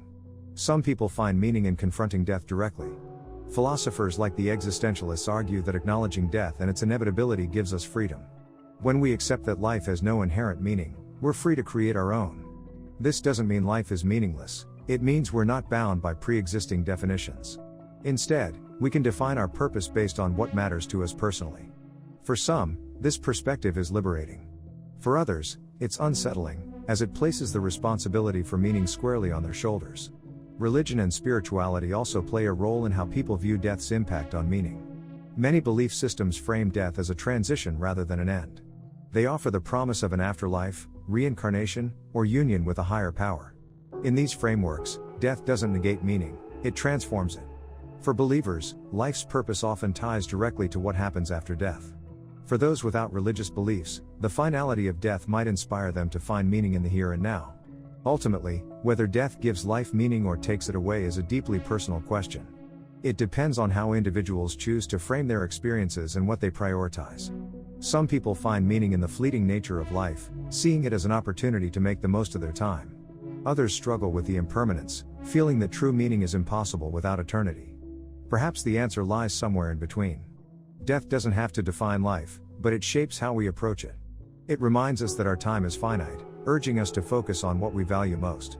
At the same time, the inevitability of death doesn't erase the joy, love, or fulfillment we experience. These moments are real, even if they don't last forever. Meaning doesn't have to be grand or eternal to matter. Sometimes, it's found in the smallest things, in the quiet, everyday moments that make life what it is. In the end, the inevitability of death is a fact of life. Whether it gives meaning or takes it away depends on how we respond to it. We can see it as a challenge to live fully, as a reminder to cherish what we have, or as an obstacle to overcome in our search for purpose. The choice is ours, and in that choice, perhaps, lies the truest meaning of all. The question of whether God exists, and if so, what God's nature might be, has been one of the most profound and enduring debates in human history. People from all walks of life, philosophers, scientists, theologians, and everyday individuals, have wrestled with this question. The topic is deeply personal for many and shaped by culture, experience, and perspective. It invites us to examine not only the idea of a higher power but also the very nature of existence, meaning, and purpose. For some, the existence of God feels self-evident. They point to the complexity and order in the universe as evidence. The sun rises and sets with precision, seasons follow a predictable cycle, and the vast universe operates under laws that allow life to exist. Many believe this order cannot be random and must point to a designer, often called God. Imagine finding a detailed watch in the middle of a forest. You would naturally assume someone made it. This analogy, often called the watchmaker argument, suggests the intricate design of the universe must have a creator. Others argue from a moral perspective. They believe that the existence of universal moral laws, ideas of right and wrong that seem to cross cultures and time, points to a higher authority. For example, most societies agree that stealing and murder are wrong, even though the reasoning behind these beliefs may differ. Those who hold this view suggest that God provides the foundation for these moral truths, making them objective rather than subjective preferences. On the other hand, skeptics question these assumptions. They argue that what appears to be order in the universe could arise naturally from processes we don't fully understand yet. Scientific theories like evolution and the Big Bang offer explanations for the complexity and origin of life without requiring a divine creator. From this perspective, the universe might not need a cause beyond itself. Some skeptics also point out that moral values can evolve as societies grow and change, suggesting they don't require a fixed divine source. The nature of evidence itself becomes part of the debate. Believers often say faith, not evidence, is central to their understanding of God. Faith involves trust in something that cannot be proven or measured, which makes it different from scientific inquiry. For many, this leap of faith is deeply personal and rooted in experiences they interpret as encounters with the divine. A person might feel a sense of peace during prayer or see a coincidence as a sign from God, strengthening their belief. Critics of faith-based belief argue that personal experiences can be unreliable. A feeling of peace during prayer could have psychological explanations, like calming effects from focusing or deep breathing. They also point out that people in different cultures often interpret similar experiences in ways that align with their existing beliefs. A Christian might see a vision of Jesus, while someone from a different faith might see a figure from their own tradition. These critics suggest that such experiences reflect cultural conditioning rather than proof of God's existence. The question of God's nature adds another layer to the discussion. If God exists, what kind of being is God? Many religious traditions describe God as all-powerful, all-knowing, and perfectly good. These traits make God a being beyond human understanding, which raises its own set of questions. If God is all-powerful and good, why does evil exist in the world? This question, known as the problem of evil, has challenged believers for centuries. If God could stop suffering but chooses not to, does that mean God isn't good? If God can't stop suffering, does that mean God isn't all-powerful? Some responses to this problem suggest that suffering serves a purpose. For example, experiencing hardship might help people grow stronger or learn important lessons. Others argue that free will plays a role. If humans are free to make their own choices, then some will inevitably choose actions that cause harm. Free will, in this view, is a gift that allows love and goodness to exist, even if it comes with the possibility of evil. Other religious traditions and philosophies offer different perspectives on God's nature. In some traditions, God is not a personal being but a force or principle that underlies all existence. For example, some interpretations of Hinduism describe Brahman as the ultimate reality that exists beyond human understanding. Similarly, certain forms of Buddhism emphasize the interconnectedness of all things without focusing on a creator God.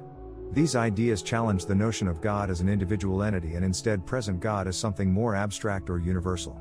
Another perspective comes from agnostics, who argue that we cannot know whether God exists or what God's nature might be. They point to the limitations of human understanding and the vastness of the universe as reasons to remain uncertain. For agnostics, the lack of definitive proof for or against God's existence means the question remains open. At the same time, atheists reject the existence of God altogether.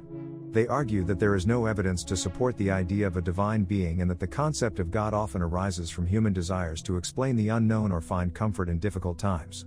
Atheists might also critique specific descriptions of God, such as those found in religious texts, as inconsistent or contradictory. Despite these debates, the question of God's existence continues to hold significance for many. It shapes how people view themselves, others, and the world. For those who believe in God, this belief often provides a sense of purpose and comfort, particularly during times of uncertainty or hardship. For those who question or reject the idea of God, the search for meaning might take different forms, such as exploring human relationships, creativity, or the natural world. Ultimately, whether God exists and what God's nature might be are questions that resist easy answers. They require us to confront the limits of what we can know and the ways in which we seek meaning. These questions invite curiosity and humility, reminding us that some mysteries may always remain just beyond our grasp. But perhaps it is in asking these questions, and exploring their possibilities, that we find a deeper connection to ourselves and the world around us. The question of why evil exists if God is good has challenged people for centuries. It's a question that touches on philosophy, religion, and personal experience.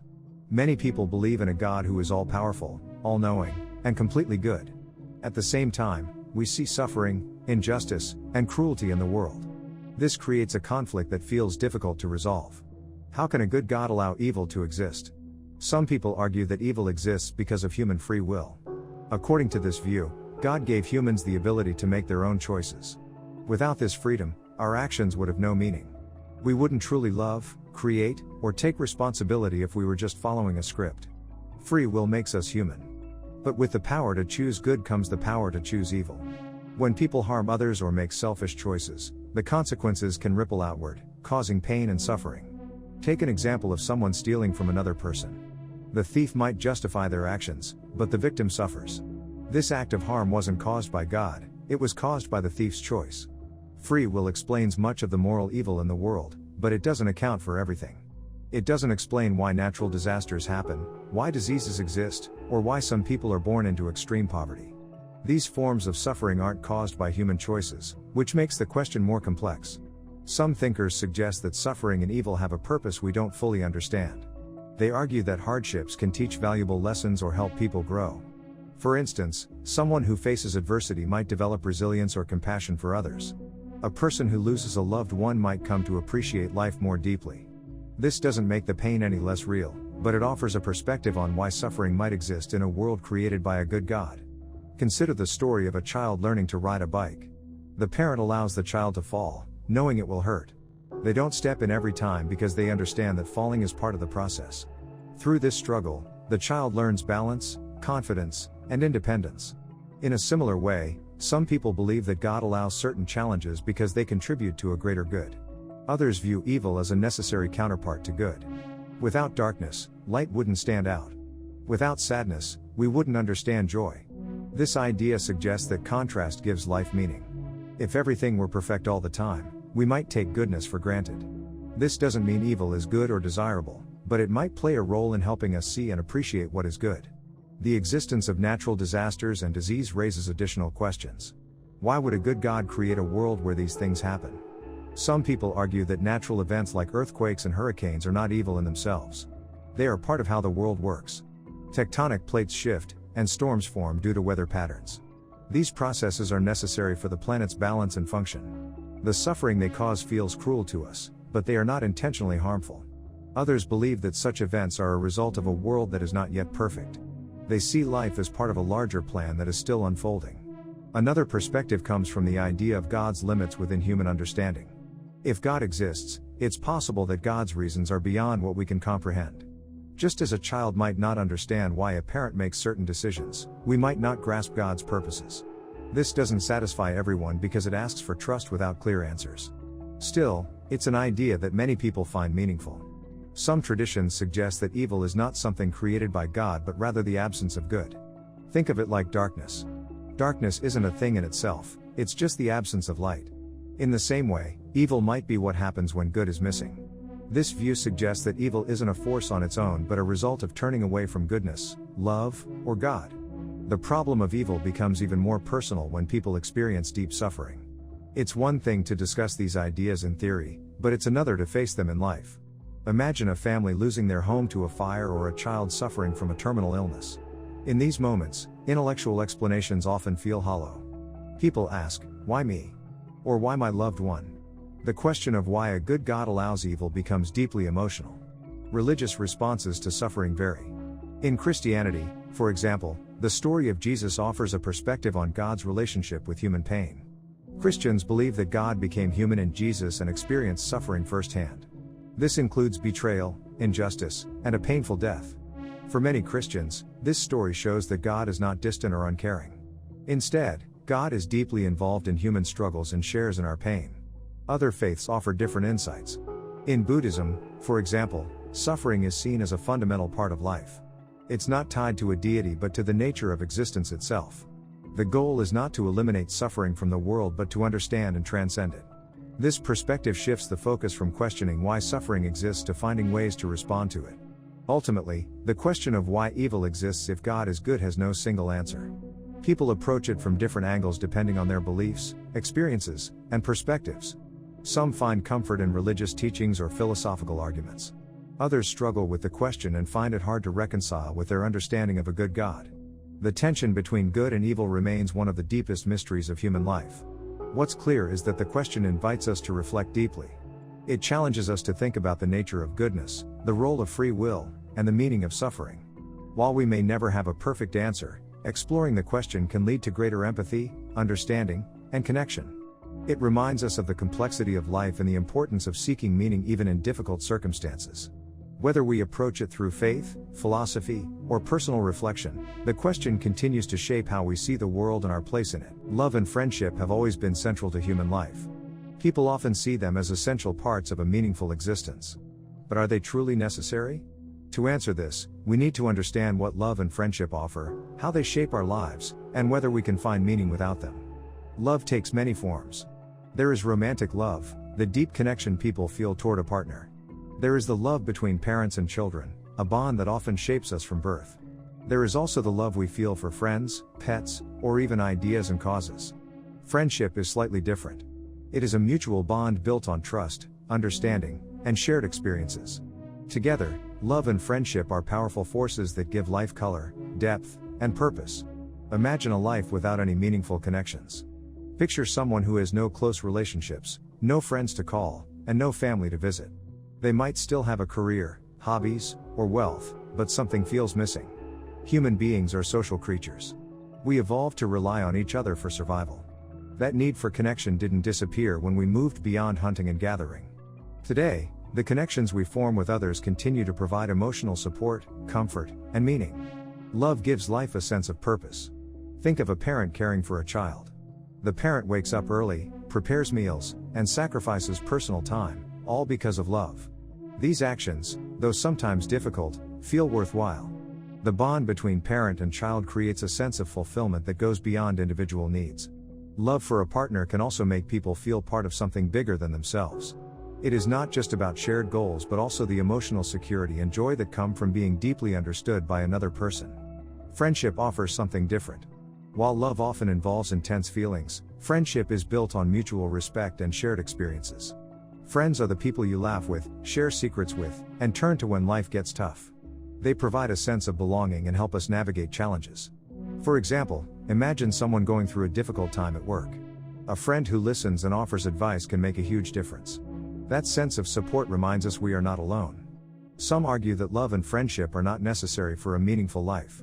They point to people who find fulfillment in solitary pursuits. Artists, scientists, and thinkers often spend long periods working alone. Their passion for their work drives them, and their achievements give them a sense of purpose. A writer who dedicates their life to creating meaningful stories might find joy and satisfaction even without close relationships. In this sense, meaning can come from personal accomplishments or dedication to a cause. But even in these cases, love and friendship often play a role. A writer may draw inspiration from past relationships. A scientist may rely on colleagues for collaboration and encouragement.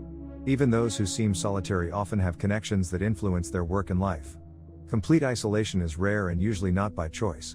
People who are entirely cut off from others often struggle with loneliness, which can harm both mental and physical health. Loneliness highlights why love and friendship feel so essential. Without meaningful connections, people often feel empty or disconnected from the world. Studies show that loneliness can increase stress, weaken the immune system, and lead to depression. On the other hand, strong relationships improve well-being.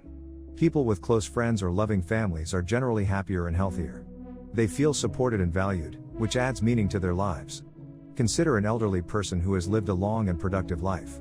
They might look back and remember the moments they spent with loved ones more fondly than their professional achievements or material possessions.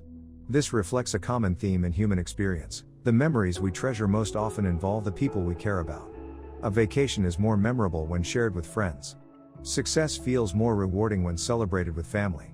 These moments remind us that love and friendship are not just important but deeply woven into the fabric of a meaningful life.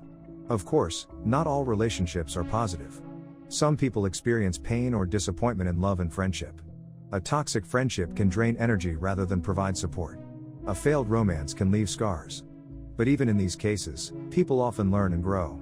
They might become more resilient or gain a better understanding of what they need in future relationships. The challenges of love and friendship, while difficult, are often part of what makes them meaningful. There is also the question of whether we can find meaning in love and friendship with things other than people. Many people form deep bonds with pets. A dog's loyalty or a cat's quiet companionship can bring joy and comfort. Others find meaning in their relationship with nature, art, or spirituality. These connections, though different from human relationships, can provide similar feelings of love and companionship. Still, there is something unique about human connection. Conversations, shared laughter, and mutual understanding create bonds that are hard to replicate elsewhere. When people connect, they feel seen and valued. This recognition affirms their place in the world and gives life a sense of purpose. It is important to remember that love and friendship do not have to look the same for everyone. Some people thrive in large social circles, while others prefer a small, close-knit group. Some find fulfillment in romantic relationships, while others focus on friendships or family ties. What matters is not the form these connections take but the meaning they bring. At its core, the question of whether love and friendship are essential for a meaningful life comes down to what we value. If meaning is about connection, then love and friendship are clearly important. They allow us to share experiences, support each other, and feel part of something larger. If meaning is about personal achievement, then love and friendship may seem less central. But even then, they often play a supporting role, providing the encouragement and perspective needed to pursue goals. In the end, love and friendship may not be the only paths to a meaningful life, but they are among the most reliable.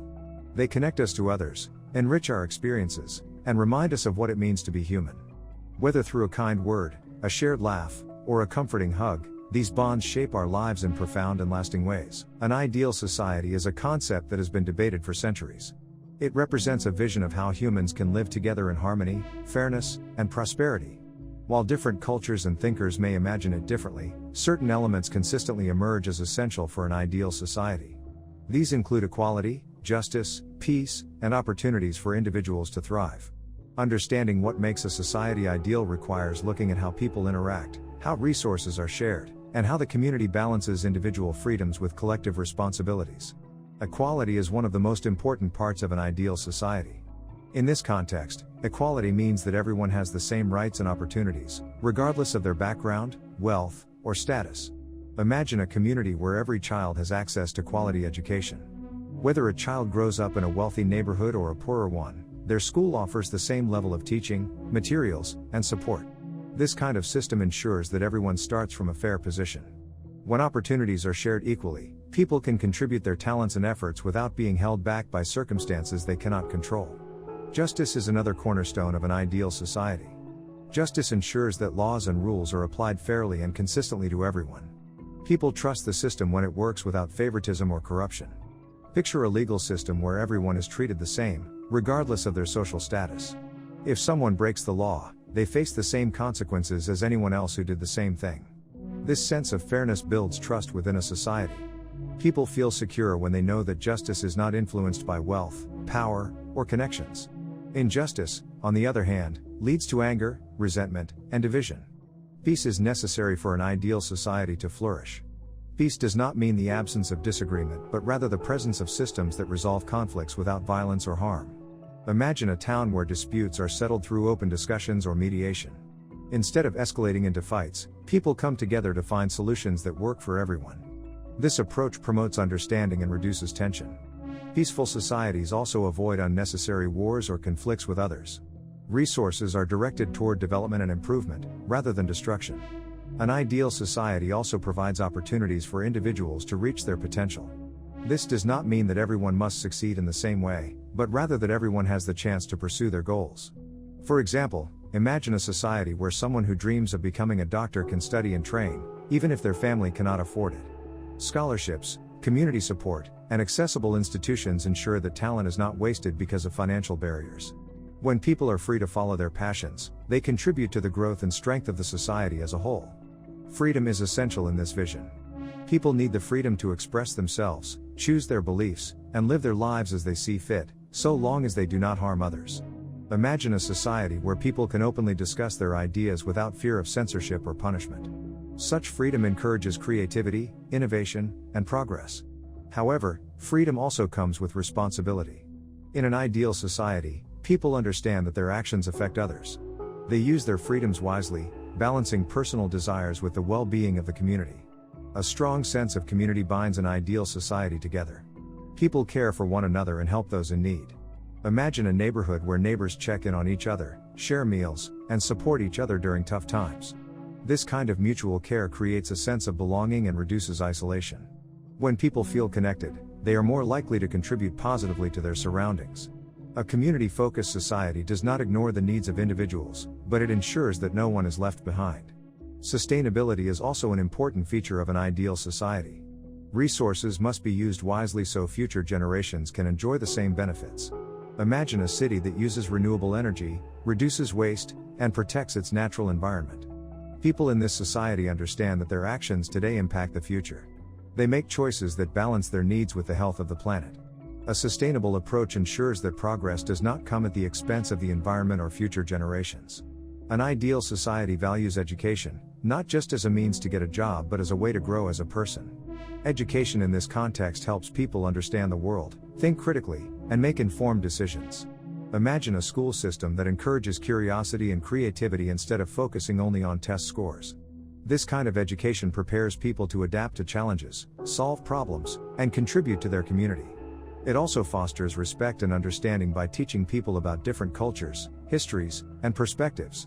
Health is another critical part of an ideal society.